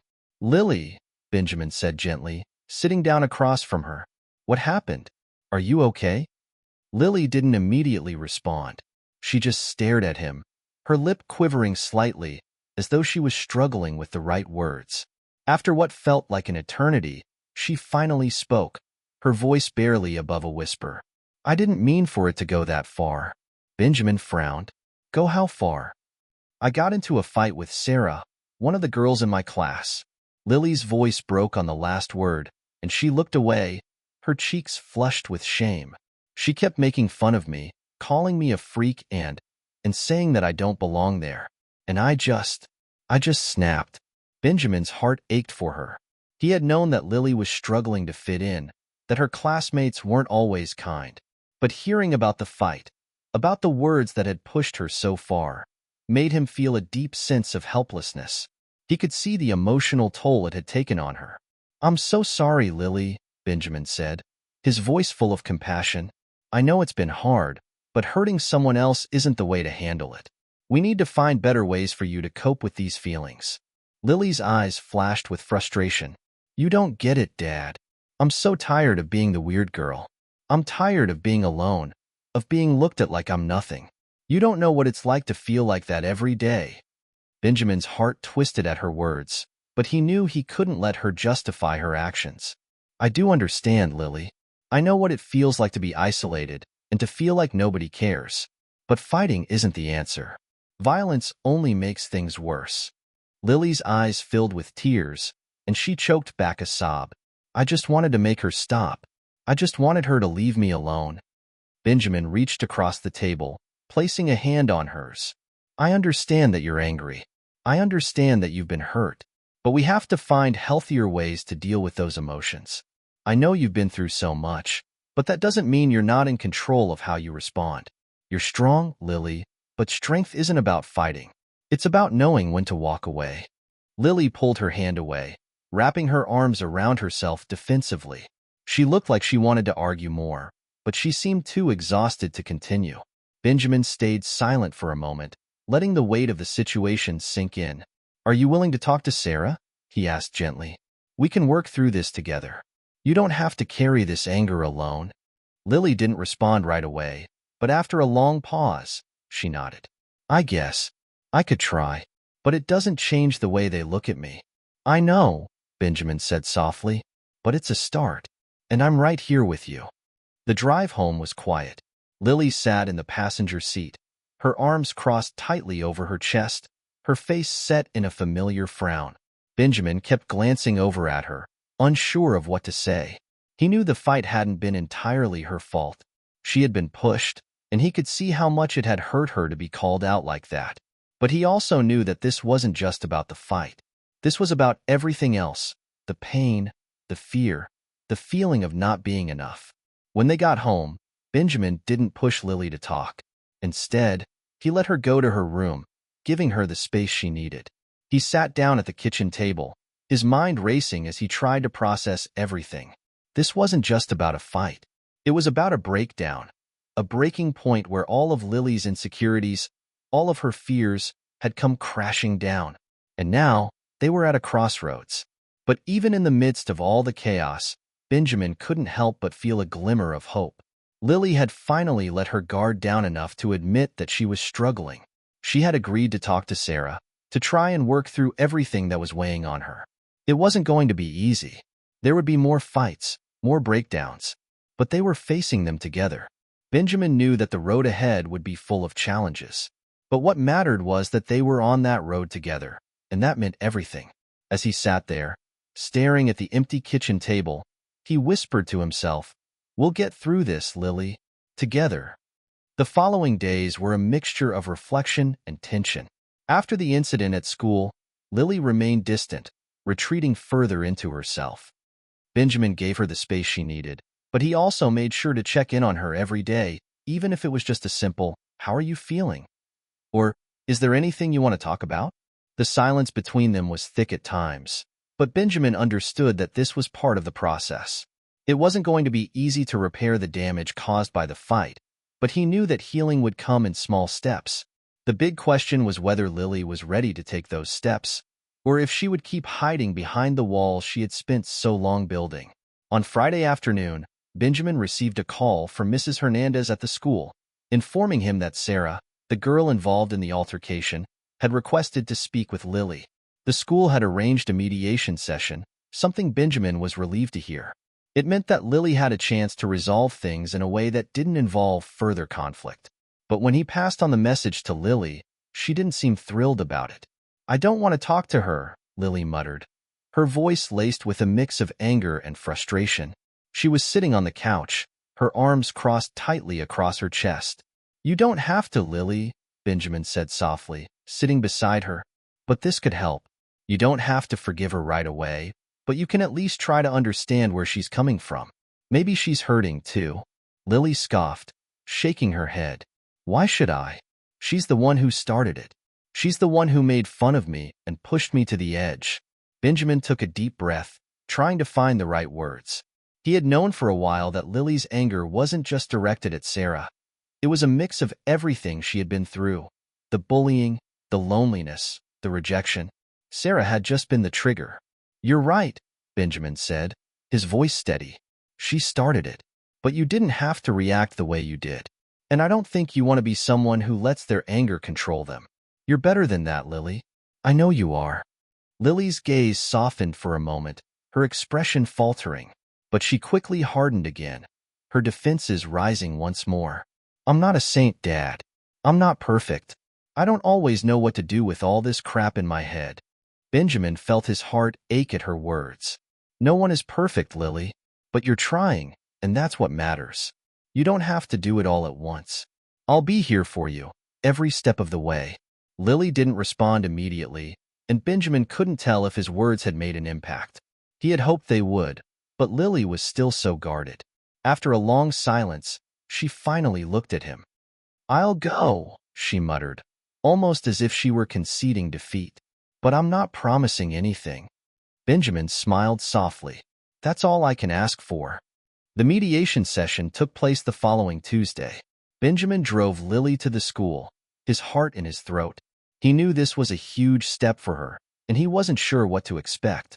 But he also knew that this was important. It wasn't just about making amends with Sarah.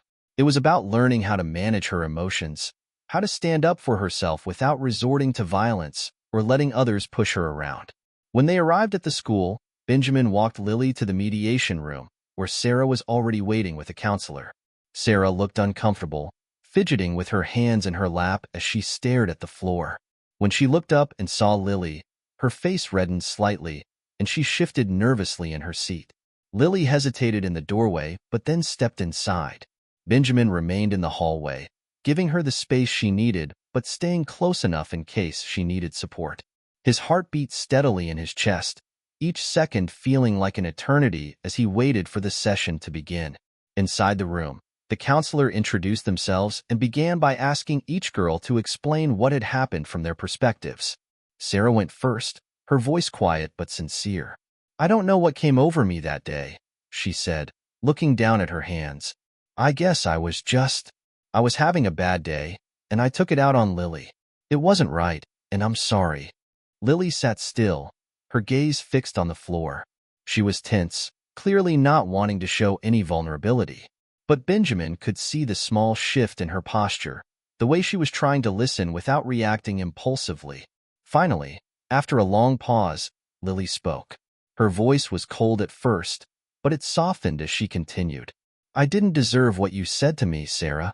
You don't get to call me a freak and get away with it. But I shouldn't have hit you. I shouldn't have let my anger take over. I know that now." There was a long silence before Sarah finally looked up at Lily, her eyes wide with surprise.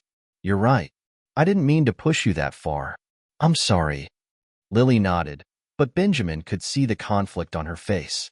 This wasn't forgiveness yet. This was just two people acknowledging the hurt they had caused each other. It was a small step, but it was a step forward. The counselor encouraged them to continue talking, giving them both space to express their feelings. By the end of the session, Sarah had apologized again, and Lily had admitted that she was still angry, but she was trying to work through it. When Lily walked out of the room, her face was unreadable. She didn't speak to Benjamin as they left the school, and for a moment, he wasn't sure how she was feeling. But as they drove home, something shifted. Lily turned to him, her voice softer than it had been in days. "I don't think I'm ready to forgive her yet," she said quietly. "But I think it helped to say something. To just say how I felt." Benjamin smiled, relieved. "That's a start, Lily. You don't have to forgive her today or tomorrow. It's a process, but you're taking the steps." Lily nodded, staring out the window. "I guess it's a little easier now. I still feel like crap about everything, but I don't know. Maybe it's a little less heavy." As they drove home, Benjamin felt a quiet hope rising within him. The journey wasn't over, not by a long shot. But today, Lily had taken a step toward healing, a step toward letting go of the anger that had held her captive for so long. And that, Benjamin knew, was something worth celebrating. The weeks after the mediation session with Sarah passed in a blur. Lily was still holding on to a lot of anger, but there was a subtle shift in her demeanor. The walls she had built up around herself weren't as high anymore, at least not all the time. Sometimes she would still retreat to her room, angry and frustrated, but other times, she would come out and sit with Benjamin on the couch, watching TV or just talking about her day. It wasn't perfect, but it was progress. Benjamin had learned that patience was his best ally, especially when it came to Lily. She was still learning how to process her feelings, how to express her emotions in healthier ways. But every small breakthrough felt like a victory.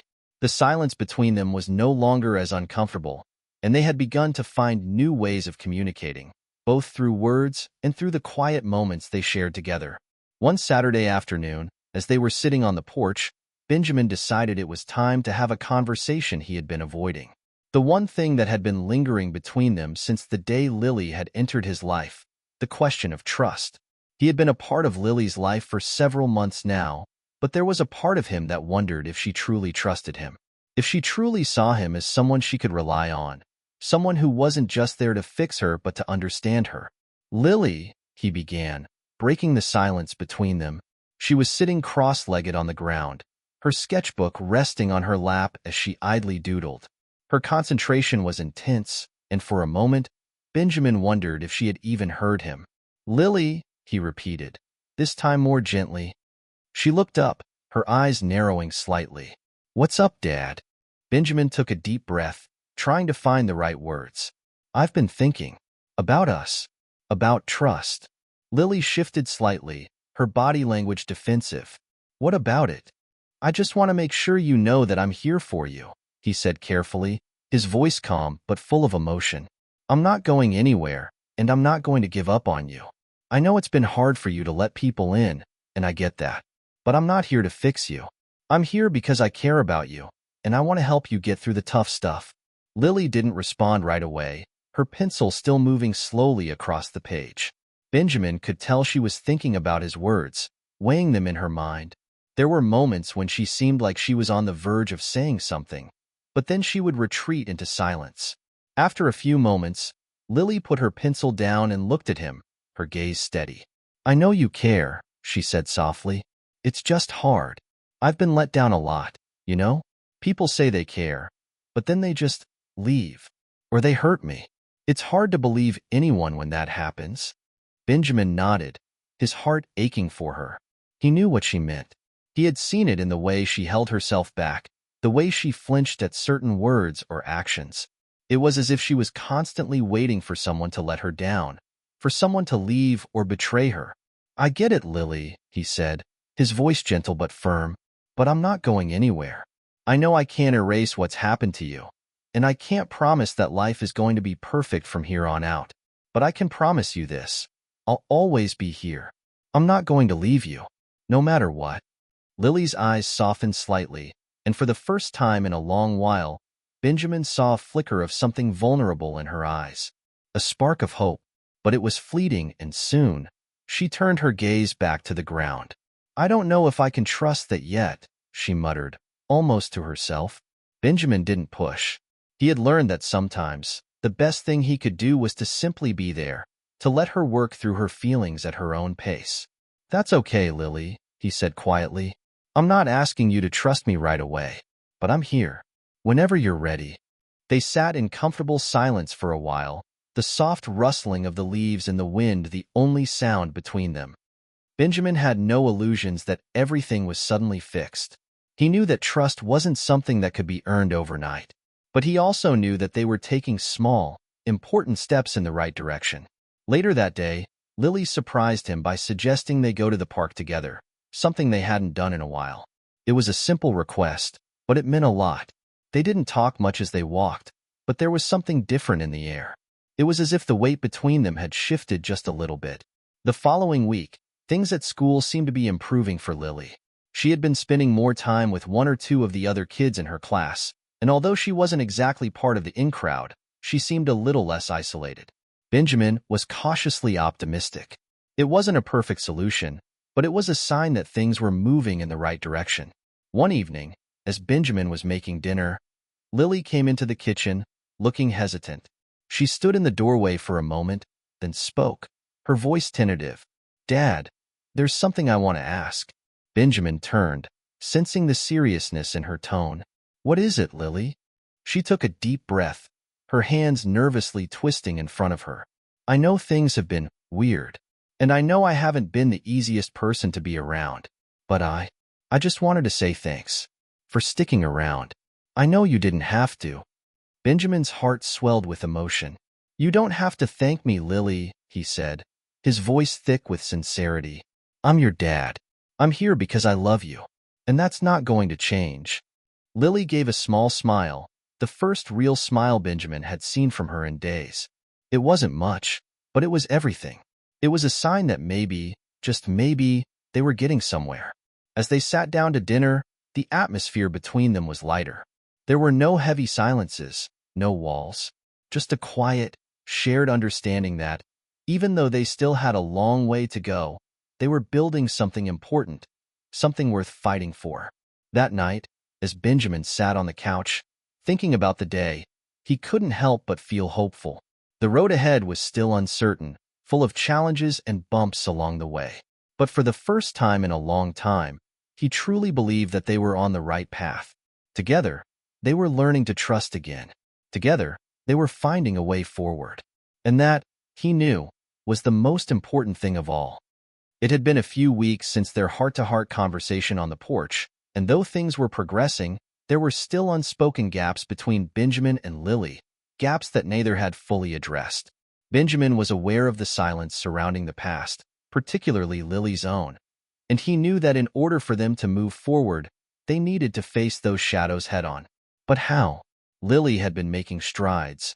Her anger had quieted a little, and she was opening up more, even if it was just in small ways. She still had moments where she pulled away, where the walls would come back up with full force. But Benjamin understood now. Healing wasn't linear. It was messy, unpredictable, and often painful. But that didn't mean it wasn't worth fighting for. One late afternoon, Benjamin found himself going over old photos while cleaning out the attic. It was a task he'd been putting off for a while, sorting through boxes filled with memories of a life before Lily, before he had become a father.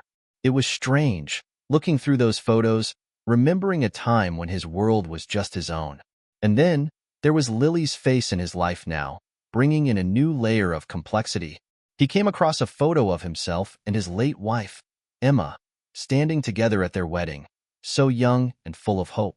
He ran his fingers over the glass of the frame, a pang of grief striking him unexpectedly. Emma's death had left such a hole in his heart that at times, he still felt as if he were living half a life. But he knew that for Lily, the loss of her own mother was still an open wound, a wound that she had never truly healed from. And though she had never spoken about it, Benjamin was certain that it was part of what kept her at a distance, what made it hard for her to believe in anyone's love. He looked down at the dusty box in his lap and closed it gently. He needed a break, a moment of air. He went outside onto the porch, where Lily was sitting, staring at her phone in a way that seemed more like a distraction than anything.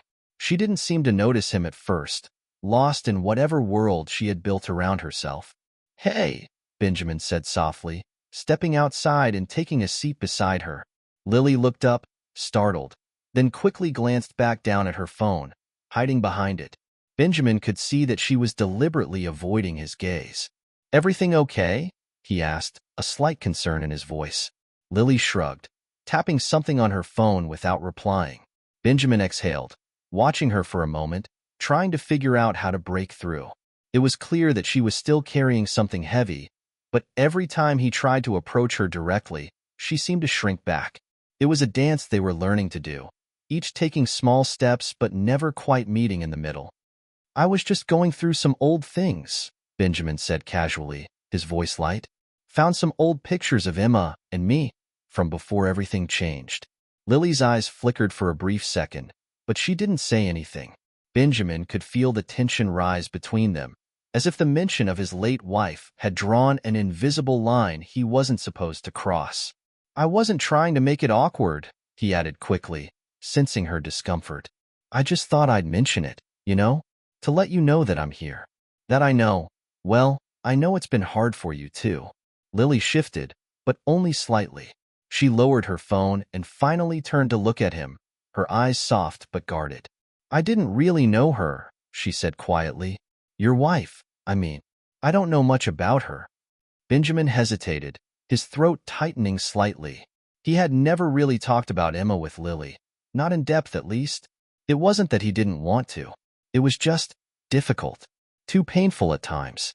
But now, as Lily spoke, he realized that maybe, just maybe, it was time.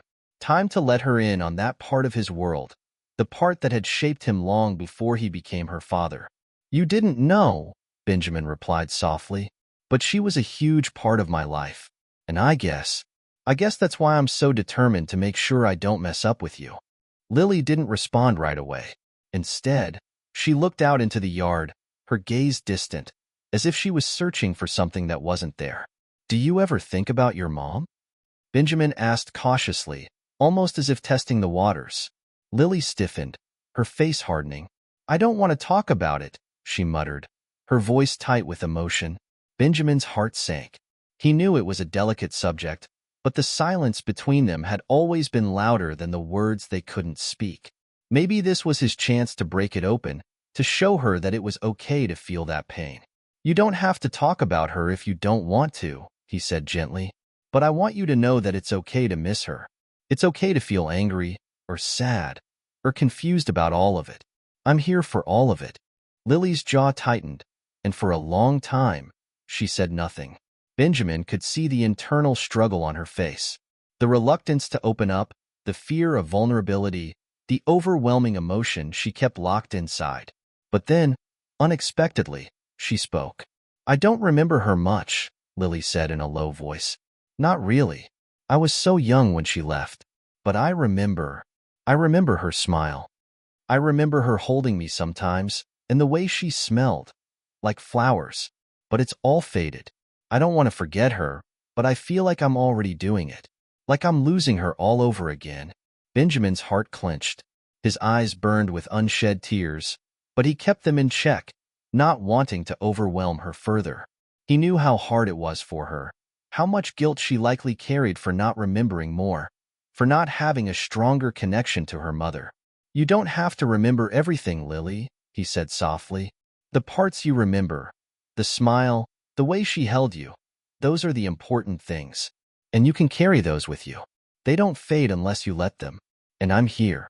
Okay? I'll help you keep her memory alive, however you need. Lily didn't say anything for a long while. She just sat there, her eyes unfocused, staring into the distance as if weighing his words. Benjamin didn't push. He knew that this was a lot to process, and it wasn't something she could just open up about in a single conversation.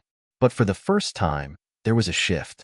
It was as if something inside her had cracked open, and just for a moment, he had caught a glimpse of the girl who was still holding on to her mother's memory. After a while, Lily exhaled, her shoulders relaxing just a fraction. Thanks, she whispered, so quietly he almost didn't hear her. For not forcing me to talk about it. Benjamin smiled gently, reaching over to give her hand a reassuring squeeze. You don't have to talk about anything until you're ready, Lily. Just know that I'm here, whenever you need me. They sat there together in the quiet evening, the weight of unsaid words lingering in the air. But this time, it wasn't a barrier. It was a bridge. And that, Benjamin realized, was enough. For now, the days following their quiet conversation on the porch passed slowly, like the final days of autumn before the first chill of winter settles in. The weight of Lily's past hung over both of them, but for the first time, it didn't feel like a wall between them. It was more like an unspoken understanding, one they both respected without needing to elaborate. Benjamin had always been someone who believed in the slow, steady work of relationships, building trust, one small act at a time. And yet, as much as he had embraced patience, a new sense of urgency was rising inside him. Time, as they both knew, wasn't something they could take for granted. There were moments, especially after that conversation, when Benjamin thought to himself, what if he wasn't doing enough? What if Lily still needed something he wasn't providing? His thoughts circled back to a question that had been nagging him for days. Was he doing enough to truly be the father Lily needed him to be? On one particularly cold evening, as they sat together in the living room, the television quietly playing in the background, Lily spoke up in a way that was entirely unexpected. Dad, she began, her voice soft but laced with a vulnerability Benjamin hadn't heard in a while. She shifted uncomfortably on the couch, her fingers picking at the hem of her sweater. Do you think things will ever get better? I mean, really better, not just like better for a while. Benjamin looked at her, his heart aching at the rawness in her tone. He could tell she wasn't just asking about their family dynamic or his efforts. This question went deeper.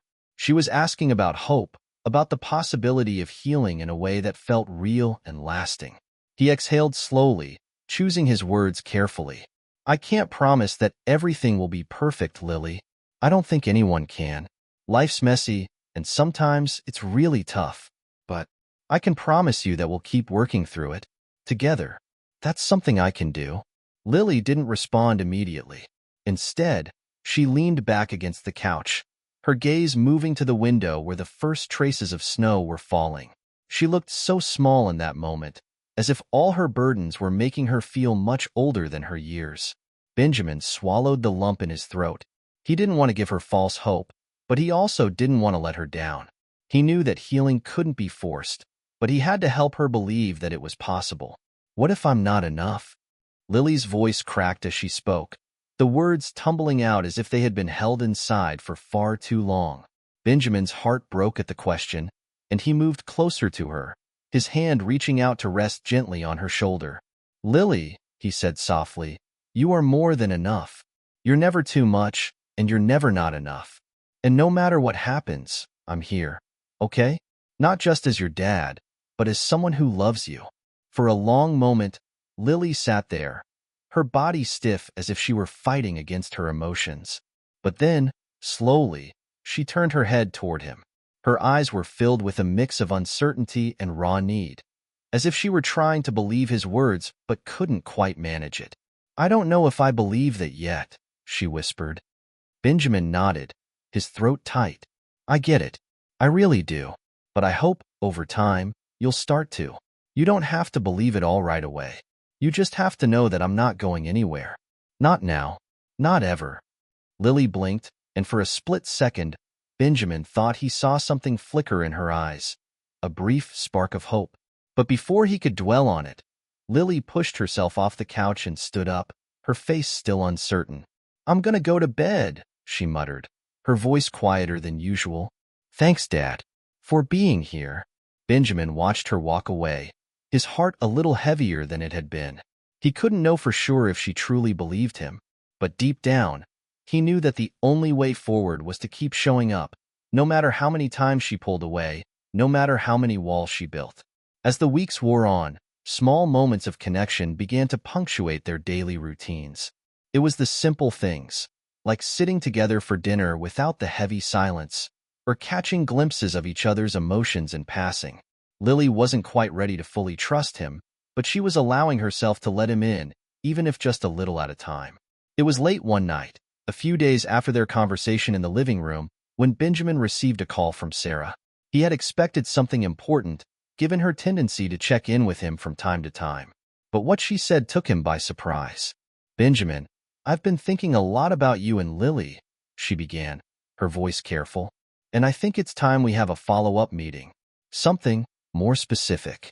We need to talk about her long-term needs. There's been some new developments at school, and I think it's going to be important for us to address them."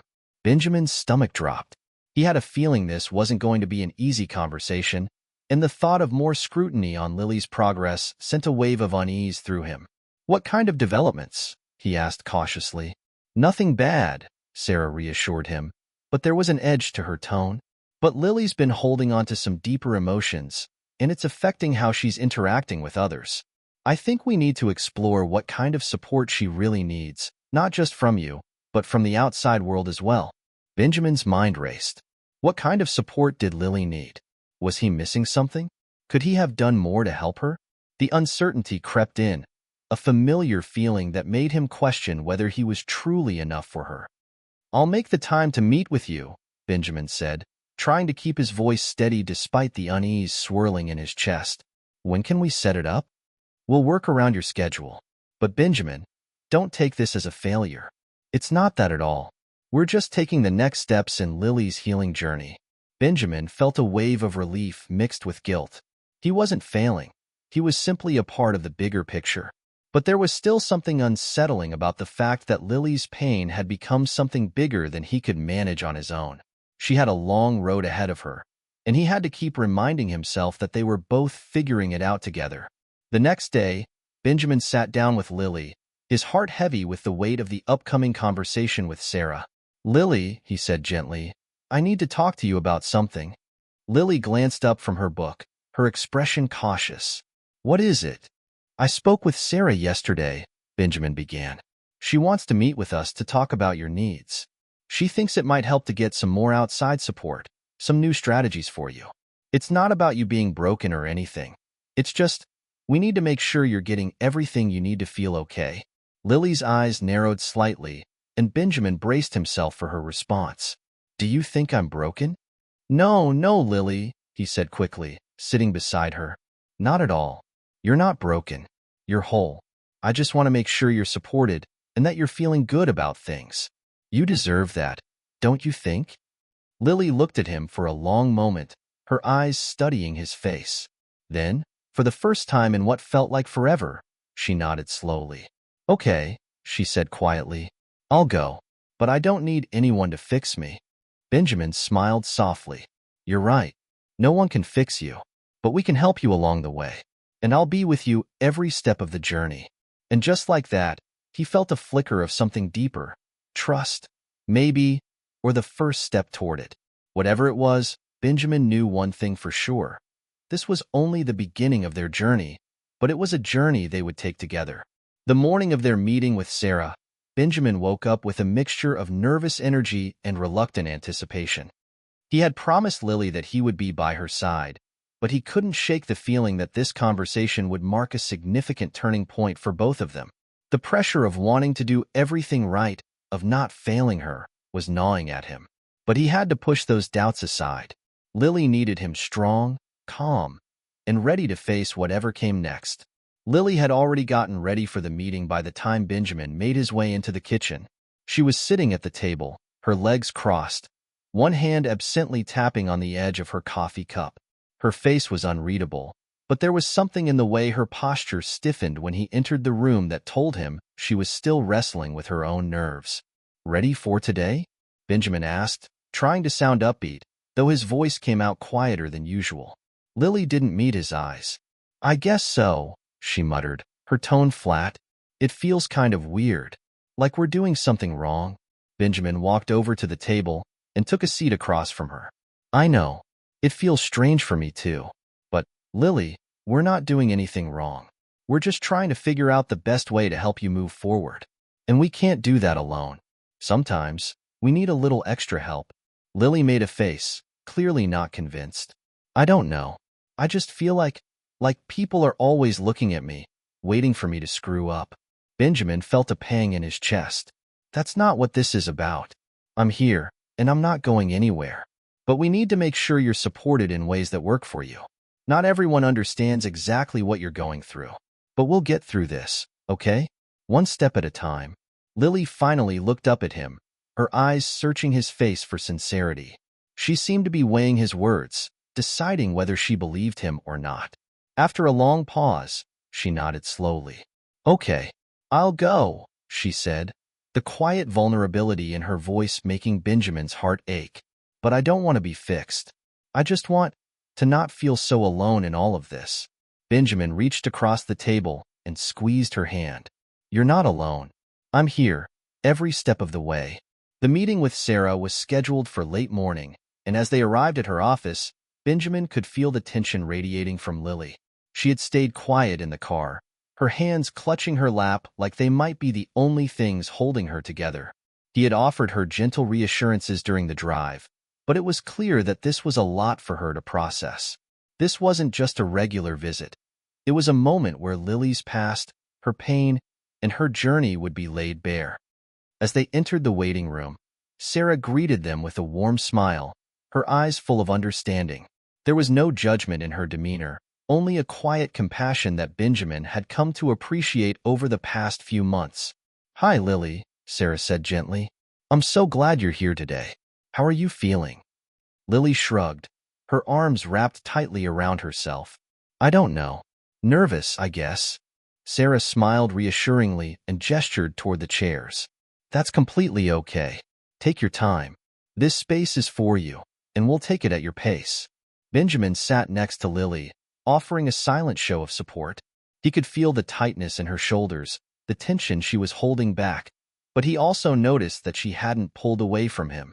This was something, her willingness to stay present in this moment, even though it was uncomfortable. They settled into their seats, and after a few minutes of quiet conversation, Sarah began to guide the discussion. She asked Lily some questions about her daily life, how school was going, how she was feeling about things at home, and whether there were moments when she felt more at peace or, conversely, overwhelmed. Lily answered most of the questions with a few brief sentences, still careful not to reveal too much. But Benjamin could see the way she would glance at him when a question felt too personal, seeking reassurance from him in the smallest of gestures. His heart swelled with pride and hope. She was allowing herself to trust, even if it was just a little. At one point, Sarah gently asked Lily, "Is there anything specific you'd like help with?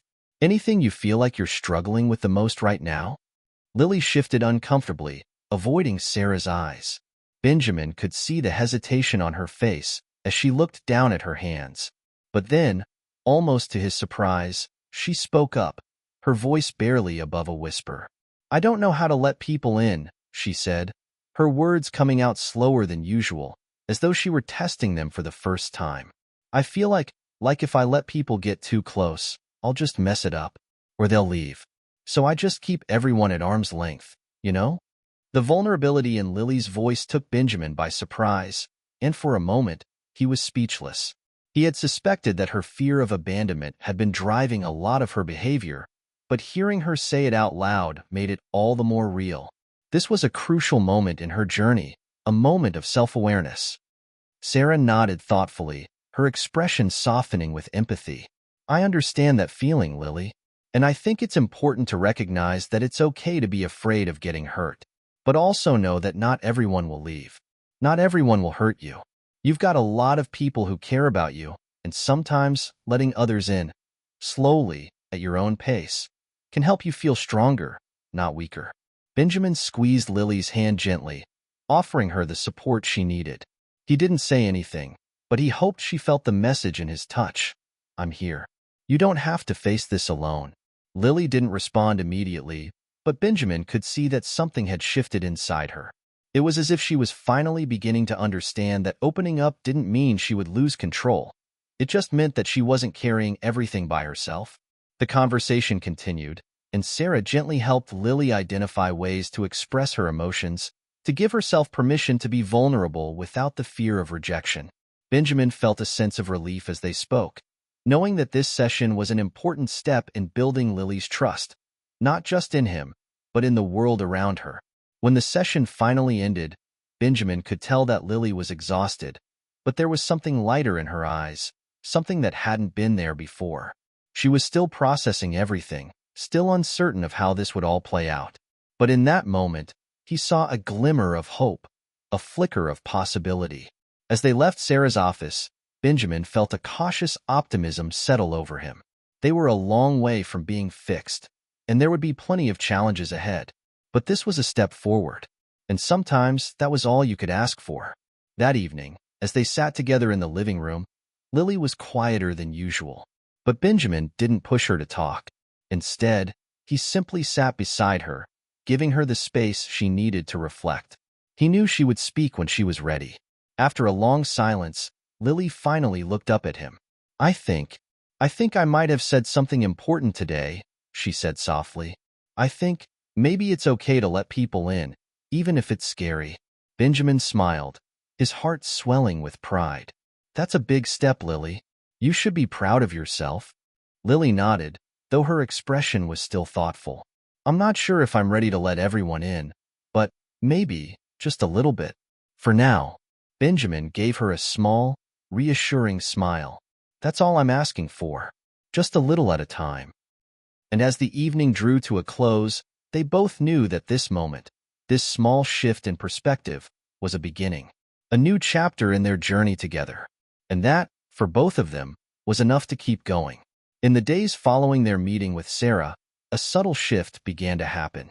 The air between Benjamin and Lily, once thick with unspoken tension, now felt slightly more breathable. The walls Lily had built so carefully around herself were still there, but they seemed a little thinner, as if a part of her was beginning to trust that not every person who entered her life was there to hurt her. Benjamin couldn't deny that a part of him was still unsure of how to help her through her struggles. Each time he looked at her, he felt the weight of his responsibility to get it right. But something had changed. Lily was starting to open up, even if only in small, unspoken ways. One evening, as they were preparing dinner together, a familiar silence settled over the kitchen. Lily had taken to helping him with simple tasks, chopping vegetables, stirring the pot. But this time, something was different. She had been more engaged than usual, and Benjamin could see the small signs of progress. The way her shoulders had relaxed, the way she occasionally hummed under her breath, as if something inside her was beginning to heal. You know, Benjamin said, trying to keep his tone light, the last time we made pasta, you nearly burnt the sauce. Lily glanced at him, a small, teasing smirk curling at the edges of her lips. I was 10, she said, her voice laced with amusement. You can't hold that against me forever. Benjamin chuckled softly. I think I'm entitled to at least one lifetime of teasing for that. There was a pause as they both focused on the task at hand, but then Lily looked up at him, her expression more serious. Do you think, Do you think I'm always going to feel like this? Like, stuck in the past? It feels like sometimes, no matter how hard I try to move on, there's just so much stuff weighing me down. Benjamin stopped what he was doing for a moment, setting the spoon down as he processed her question. This was different. This wasn't just about everyday worries or teenage frustration. This was about the deep, painful stuff that lingered beneath the surface. He looked at her, his gaze steady. Lily, I think everyone has things they carry with them. We all have scars. Some of them we can see, and some of them we can't. But you don't have to carry them all alone. It might take time, and you might not ever be completely free of them, but that doesn't mean they define who you are or where you're going. Lily was quiet for a moment, her brow furrowed as she considered his words. Finally, she spoke again, her voice barely above a whisper. Sometimes I wonder if they ever go away, or if they just stay there, like these heavy rocks inside me. No matter what I do, they just stay there. Benjamin's heart tightened. He could feel the weight of her words, the deep pain she was still holding on to. It was a reminder of how far they still had to go. But he refused to let her feel like she had to face it alone. You're right, it's not easy. It's not about pretending the past didn't happen, or pretending the scars don't exist. It's about learning how to live with them, and not let them control you, he said, choosing his words carefully. It's about finding ways to turn them into something that makes you stronger. And I'll help you with that. I promise, we'll find those ways together. Lily nodded, her eyes softening just a little. I want to believe that, she admitted. I really do. But it's hard. Benjamin reached over, placing a hand on hers, an unspoken promise. I know it's hard, but I'm not going anywhere. And I'm going to be right here, no matter how long it takes. The next few weeks brought a new rhythm to their lives. There were still moments of uncertainty, times when Lily pulled away or seemed lost in her own thoughts, but there was also progress. Small victories that Benjamin had learned to appreciate. Sometimes it was the way she would sit with him in the living room, a silent acknowledgement of their shared space. Other times, it was the moments when she would laugh, genuinely, without that guarded hesitation. One afternoon, as they sat on the porch together, Lily spoke again, her tone quieter than usual. Dad, she began, her eyes focused on the horizon. I've been thinking a lot about what you said, about carrying the past, and I think maybe I've been carrying it the wrong way. Like, I've been holding on to the hurt because it's all I know. But maybe it's time to put it down. Benjamin's chest tightened at her words, and for the first time in a long while, he saw a real shift in her, a glimmer of understanding. It wasn't a sudden breakthrough, but it was real. She was starting to process things in a way that felt more mature, more self-aware. I'm proud of you, Benjamin said, his voice thick with emotion. I really am. I can't imagine how hard it must be. But just remember, moving forward doesn't mean forgetting. It just means choosing to live for today, even with everything you've been through. Lily looked at him then, her eyes meeting his with a vulnerability that almost took his breath away. For a moment, she seemed almost like a different person, someone who was ready to let go of the past, even if just a little, and take the next step toward healing. I think I'm ready, she whispered. But just as Benjamin began to feel a sense of calm settling in, a new challenge appeared on the horizon. One evening, as they were getting ready for bed, Benjamin received a phone call that made his heart skip a beat. It was from Sarah, and her voice was tense, urgent. Benjamin, we need to talk, she said, her words clipped. There's something important that came up at school regarding Lily. I need you to come in as soon as possible. Benjamin felt a chill run down his spine. He had hoped things were starting to get better. Hadn't Lily just taken a major step forward? Why was something else happening now? Is everything okay? Benjamin asked, his voice strained with concern. I'm not sure, Sarah replied, but it's important. I think we need to have a meeting with Lily too. We'll go over everything when you get here. Benjamin's stomach dropped. This wasn't how he'd imagined the evening going. He glanced over at Lily, who had just stepped into the room, her expression alert. Is something wrong, Dad? She asked, her eyes wide with concern. Benjamin took a deep breath, trying to calm his racing thoughts. He didn't want to alarm her, but he knew she could sense the tension in the air. I'm not sure yet, Lily, he said, trying to keep his voice steady. But I'm going to head over to Sarah's office. I'll let you know what's going on when I get back, okay? Lily nodded, though she looked uncertain. Benjamin hated leaving her like this, but he knew it was important to get to the bottom of whatever was happening. As he left the house, his mind raced. What was going on at school? Had something happened to Lily that he didn't know about? The uncertainty gnawed at him as he drove to Sarah's office, unsure of what awaited him. Whatever it was, Benjamin knew one thing. He wasn't about to let this challenge tear them apart. They had come too far together. And no matter what this new twist in their journey was, he was going to fight for Lily. Because that was what a father did. Benjamin arrived at Sarah's office with his mind buzzing, unsure of what to expect. He had driven faster than he should have, the worry tightening in his chest. As he walked up to the door, he noticed the quiet tension in the hallway. It wasn't the usual calm that he associated with Sarah's office. No, this felt different, like something heavy had been dropped into the atmosphere. He knocked once before entering, his eyes immediately meeting Sarah's. She was sitting at her desk, looking unusually serious, a file in front of her. Next to her stood a woman, someone Benjamin didn't recognize, who was tapping a pen nervously against her notebook. Benjamin's stomach churned. Was this about Lily? Was it something she had done? He steeled himself before sitting down in the chair opposite Sarah. Benjamin, thank you for coming so quickly, Sarah began, her voice soft but direct. She gestured to the woman beside her. This is Ms. Rivera, Lily's school counselor. We've been working together on some things concerning Lily. Benjamin nodded, offering a tight smile. What's going on? Is Lily okay? Sarah hesitated before speaking, her eyes scanning Benjamin's face. Lily's fine physically, she said, her tone measured. But there was an incident at school today. Benjamin felt his heart stop for a beat. What kind of incident? Ms. Rivera spoke up then, her voice gentle but firm. It's a bit sensitive, Mr. Ford. I'll explain everything. This afternoon, during lunch, a group of students, mostly some of the older kids, started making cruel remarks to Lily. They've been bullying her for some time now, but today, it escalated. One of them, Nathan Collins, was especially aggressive. Benjamin felt his pulse quicken.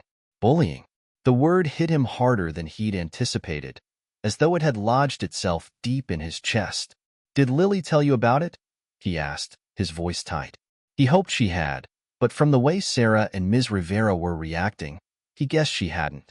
No, Sarah said quietly. She didn't tell us directly. But one of the teachers overheard the students making the comments and reported it. Afterward, Lily, well, she seemed to withdraw even more. She didn't want to talk about it. That's when we decided to reach out to you. Benjamin's hands clenched into fists. Nathan Collins.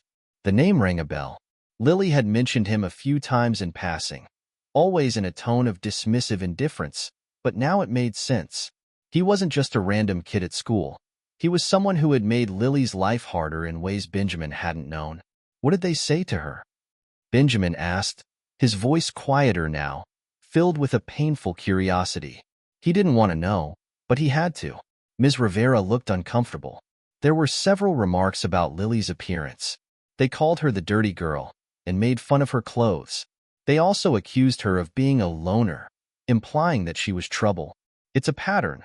Really, things like this happen every now and then, and it's always the same group of kids. Benjamin's stomach twisted in knots. The cruelty in their words made his blood boil. Lily had enough on her plate without dealing with the ignorance and malice of other kids. He could already feel the protective instincts rising inside him, a fierce desire to make sure nothing like this ever happened again. I want to speak with Nathan, Benjamin said, his voice cold. He needs to know that this isn't okay. Sarah and Ms. Rivera exchanged a look before Sarah spoke again, her voice more measured now. Benjamin, we understand how you feel, but we want to approach this carefully. Lily's emotional well-being is our top priority. We don't want to escalate things further unless we know how she wants to handle it. I get that, Benjamin said, though it was hard to keep the frustration from his voice. But she's been through enough. She doesn't need to deal with this too. I agree, Sarah replied softly. But we also need to give Lily the space to decide what's best for her. We don't want to make her feel cornered or overwhelmed. Benjamin nodded, though though his frustration still simmered beneath the surface. This wasn't just about punishing the kids who had tormented Lily. This was about protecting her, about making sure she felt safe in a world that had already given her too much to handle. "Where is she?"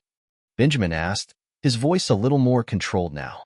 "She's at home for the evening," Ms. Rivera answered, her eyes sympathetic.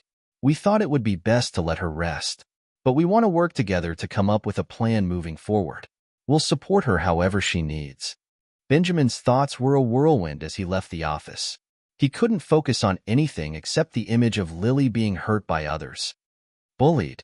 He couldn't reconcile the Lily he knew, the girl who was growing stronger every day, with the one being torn down by people who had no idea what she'd already been through. When he got home, the house was quiet. The tension that had followed him from the office still lingered in the air. He found Lily sitting on the couch in the living room, her head down, a book lying unopened in her lap. He took a deep breath before approaching her, his mind racing for the right words. "Hey, kid," Benjamin said, his voice gentle. "Can we talk for a minute?" Lily didn't look up at first, but then she met his gaze. Her face was unreadable, though her eyes were shadowed with exhaustion. "About what?" "About what happened at school today," Benjamin said, sitting down beside her. He didn't want to push her, but he also needed to know where she stood with everything. Her expression hardened slightly. "I don't want to talk about it." Benjamin's heart sank. "I understand," he said softly, "but I just want you to know that what happened today, it wasn't your fault. No matter what those kids said to you, they were wrong. You don't deserve that kind of treatment. You're so much more than what they think you are." Lily didn't respond immediately, but Benjamin could see her struggling with the words, the emotion building up inside her. After a long moment, she finally spoke. "I didn't want to tell you," she admitted, her voice small. "I didn't want you to worry about me." Benjamin placed a hand gently on her shoulder. "Lily, I'm your dad. It's my job to worry, but it's also my job to make sure you're okay. So if something's going on, we'll figure it out together." Lily met his gaze then, her eyes filled with something that might have been relief, or maybe it was just a glimmer of trust. "I don't want to go back there tomorrow," she whispered. "I don't know if I can." Benjamin's chest tightened, but he didn't hesitate. "We'll figure out what to do. You're not alone in this. I'm here, always, and we'll get through it." In that moment, Benjamin knew that this was another battle they would face together. And while he couldn't promise there wouldn't be more challenges ahead, he could promise one thing. He would protect her, no matter what. And as they sat there, side by side, in the silence of the living room, Benjamin felt a small but undeniable shift. This wasn't just about helping Lily heal from the past. It was about helping her find the strength to stand up for herself in a world that had been too harsh for far too long. The days after the bullying incident were filled with a mix of uncertainty and determination. Benjamin and Lily barely spoke about the situation directly, but there was an unspoken understanding between them. Lily had retreated into her own space more than usual, but Benjamin could feel that she was processing everything, albeit quietly. He respected her need for time, but his heart couldn't stop worrying. He could only do so much from the sidelines. One morning, as the sun began to shine through the windows, Benjamin woke up earlier than usual. He needed a moment of clarity. After everything that had happened, it felt like time to make a decision. A part of him wanted to shield Lily from all the hardships of the world, but another part knew that he couldn't keep her in a bubble. She had to face her challenges head-on, with support and guidance, not avoidance. He grabbed a cup of coffee and sat at the kitchen table, trying to center his thoughts. A knock at the door interrupted his contemplation. Startled, he got up to answer, hoping it wasn't more bad news. When he opened the door, he was surprised to see Sarah standing there, her face drawn with concern. "Benjamin, we need to talk," she said, her voice laced with urgency. Benjamin immediately stepped aside to let her in, the worry returning in full force. "What's going on? Is Lily okay?" Sarah shook her head slowly, her eyes heavy. "It's not about Lily directly." "Well, it is, but it's more about how this is affecting her." She paused, as if trying to find the right words. "We've been in contact with the school about Nathan and the other kids involved. I'm sorry to say that this situation is getting out of hand. The bullying hasn't stopped. In fact, It's gotten worse. And now, the school has found out that Nathan's family might be making things harder. They've reached out to their lawyer. Benjamin's heart skipped a beat. A lawyer? Why? Sarah sighed deeply, taking a seat at the kitchen counter. Because they're denying everything. They're saying that their son wasn't involved in any bullying, that Lily's claims are exaggerated. And, worst of all, they're threatening to sue the school for defamation. Benjamin clenched his fists. He had expected some resistance from Nathan's family, but this felt like a slap in the face.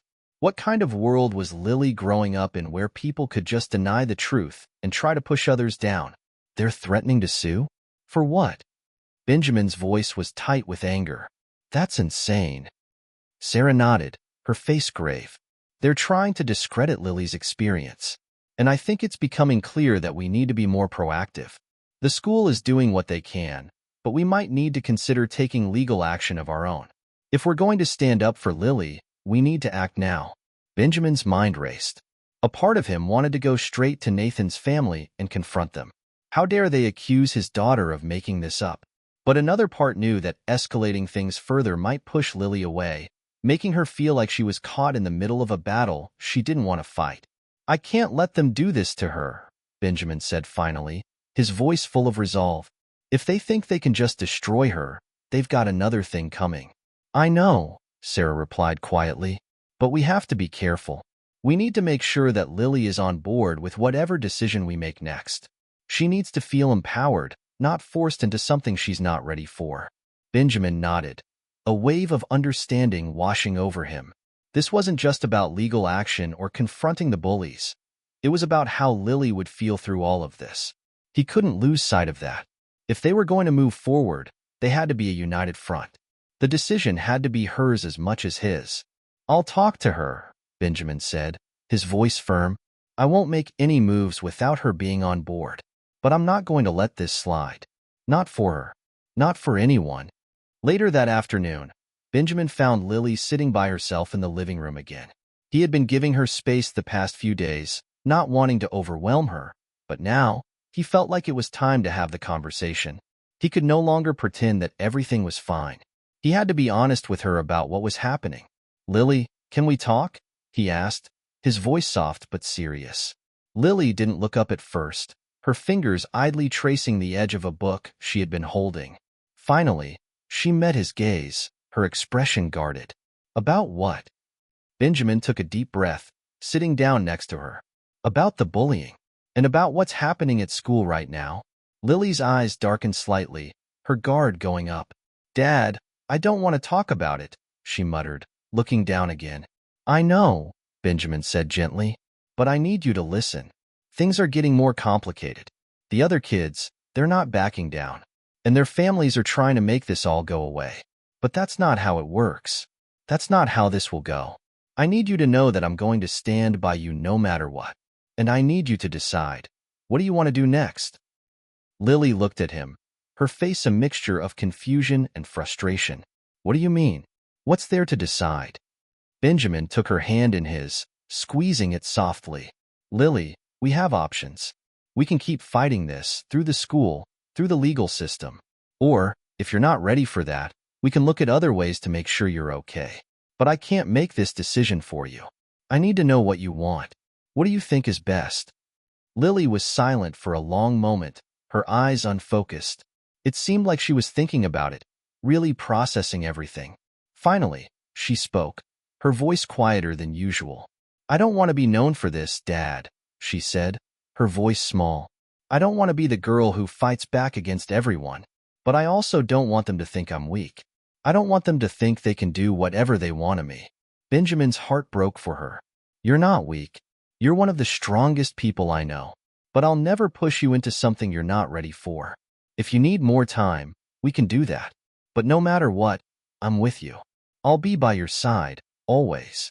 Lily looked up at him then, and for the first time in days, he saw a glimmer of something new in her eyes, determination. Slowly, she nodded.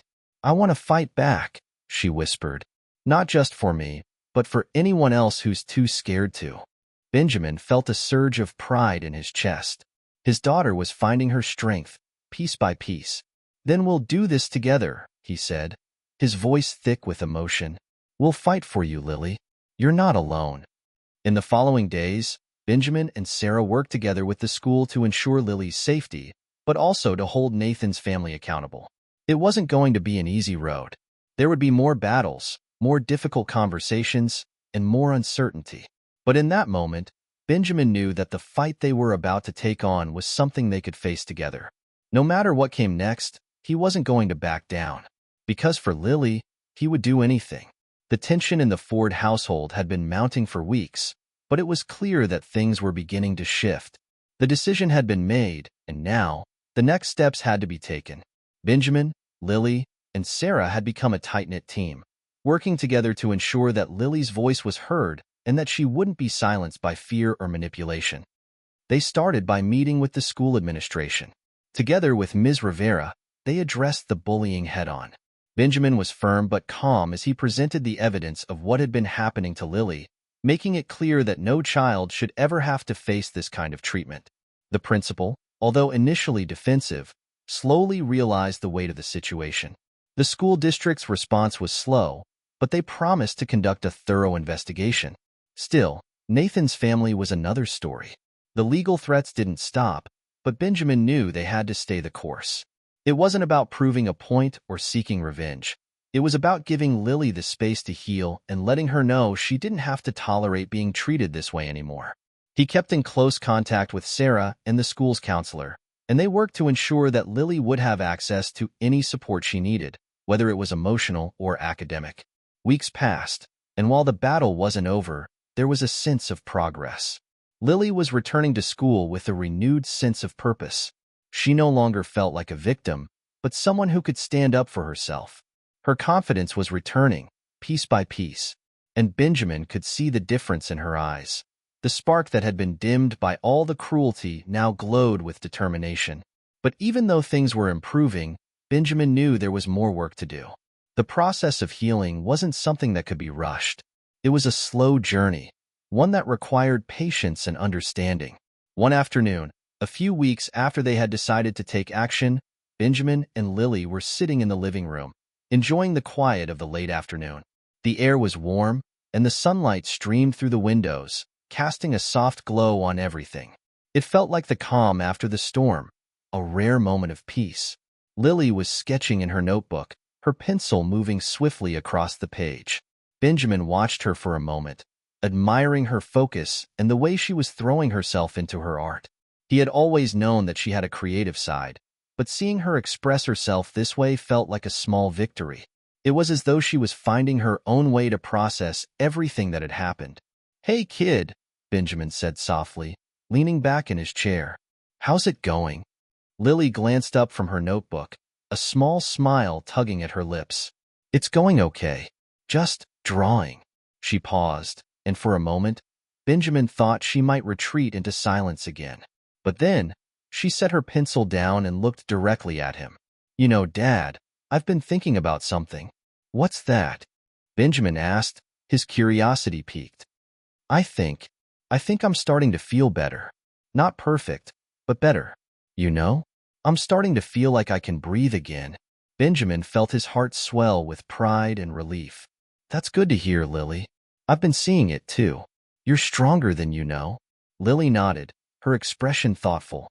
It's still kind of hard sometimes.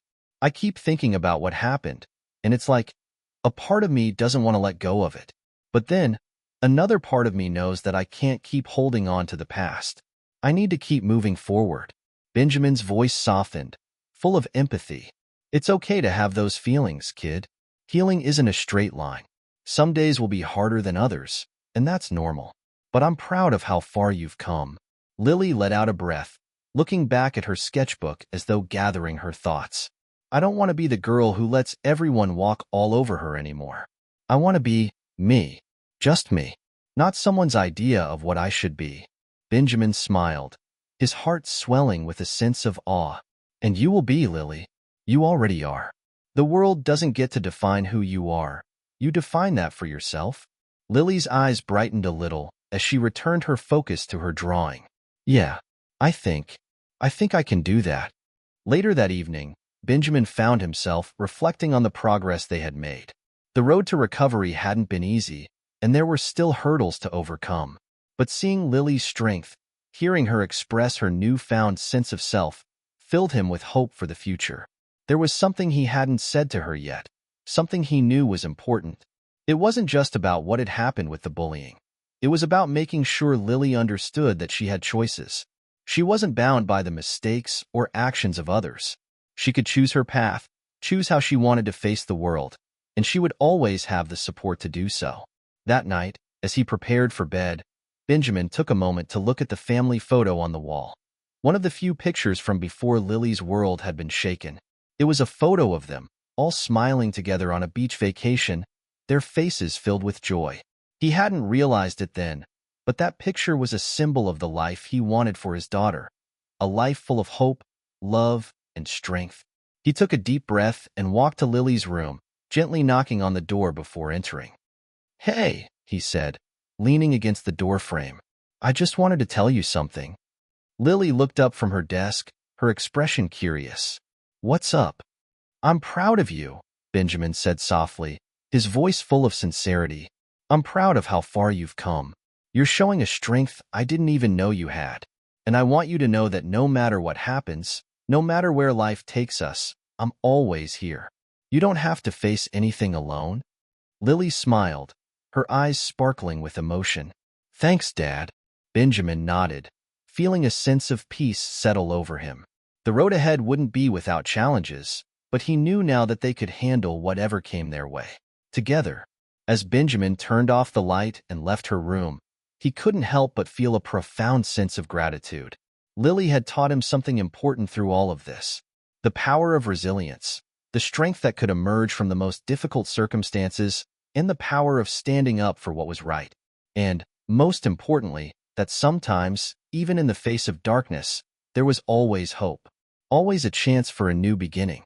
As he climbed into bed that night, Benjamin allowed himself to believe that no matter how tough things had been, they had made it through the storm together. And for the first time in a long time, he felt that peace, the kind that came from knowing they had truly started again.